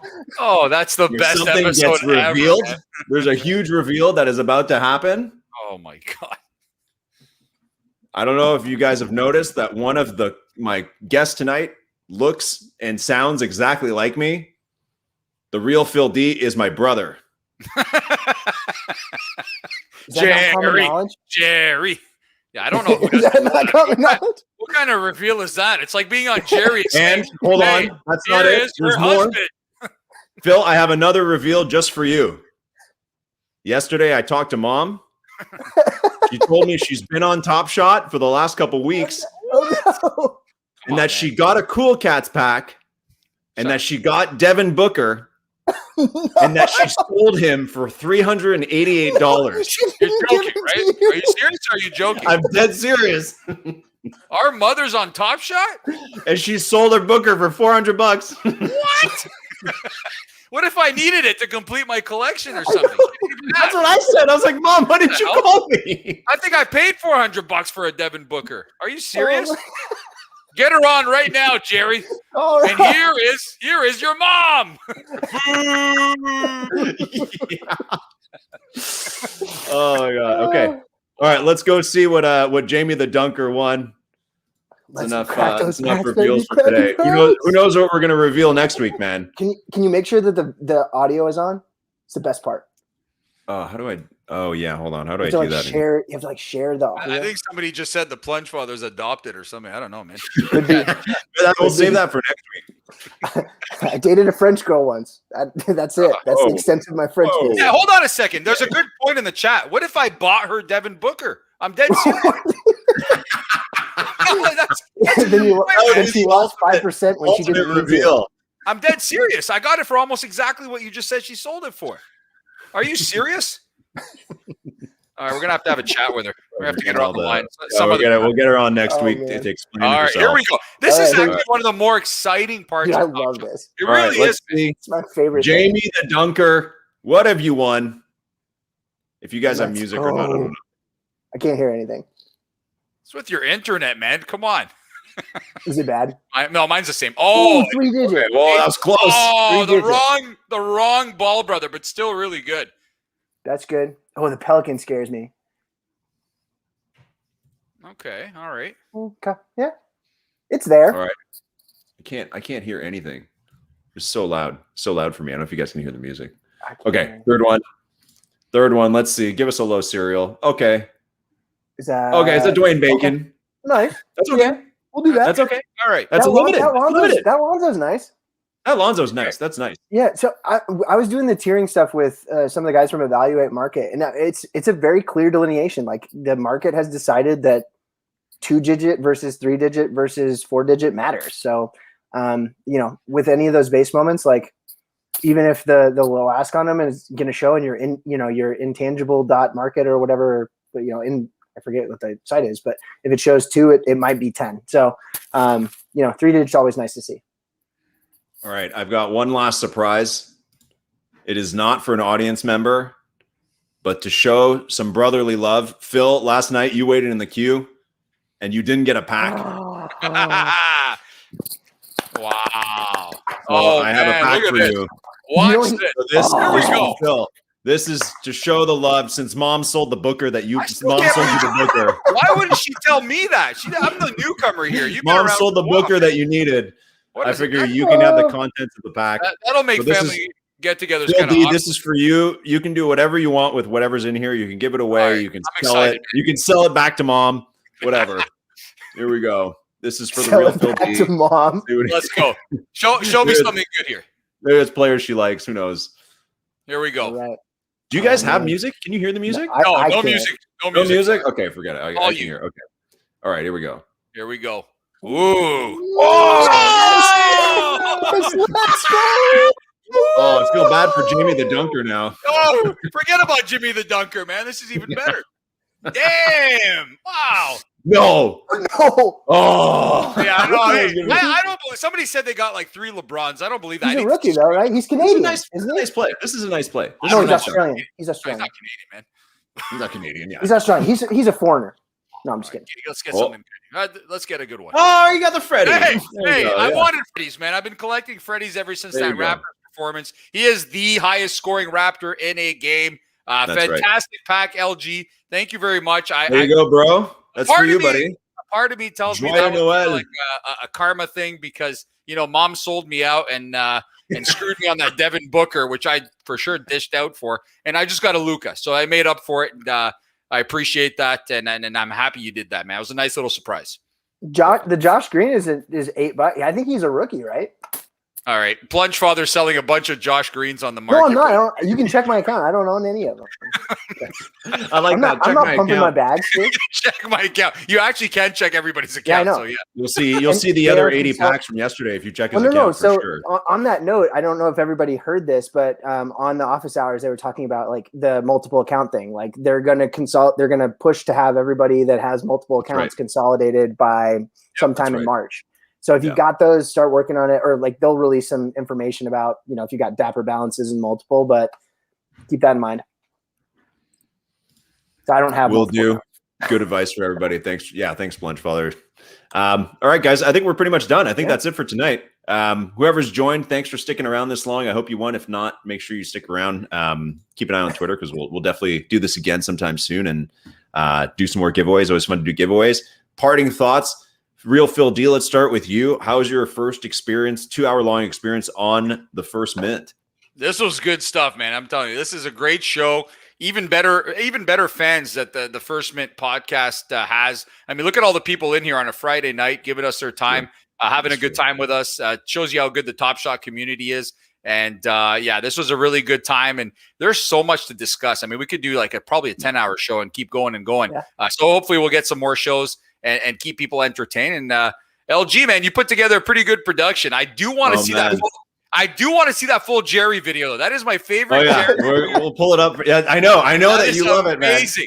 That blow up one over the regular mascot, and he gets his ass whooped a bit later if you watch the whole clip.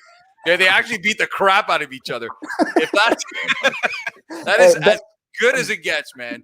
If Benny the Bull was in a Royal Rumble with all the other mascots, he might win. Oh man. Hey man, maybe that'll be something that happens on an episode one day as we'll actually make that happen. Hold on, I gotta pull it up. Hold on. Plunge Father, thanks for joining us. I'm glad you could finally make it after you're stuck in the basement or wherever you were. There might be some more missives from the boiler room, or maybe not, because that was real creepy. Hold on. I liked it. I thought that was great, man. I thought that was hilarious. I think the people liked it. We'll put out a Twitter poll for like, do more of that or do less. And we were hoping exactly. Pax was going to drop live tonight while we were on the air. That would have been something else. No, has that happened? I don't think so. No, it hasn't happened, man. I've been refreshing ever since Usman left us. This is the only spot I can find this Benny the Bull video. I don't think it's going to work. We don't need to. You can just send out the link to everybody, man. Yeah, I'll send out the link. Yeah. All right, boys. Tweet it. Everybody in the chat, have a good rest of your night. Yeah. Let's hope for Pax they're probably just waiting for me to get off the air. It's about to be 7 o'clock, so maybe it'll drop in like 2 seconds. But if there's Pax tonight, good luck. If there's no Pax tonight, well, don't be like me. Don't stay up till 3 a.m. refreshing. Okay.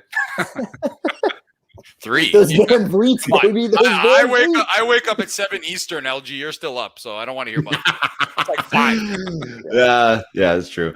All right, boys. Have a good night. Thanks, everybody. Have a great weekend.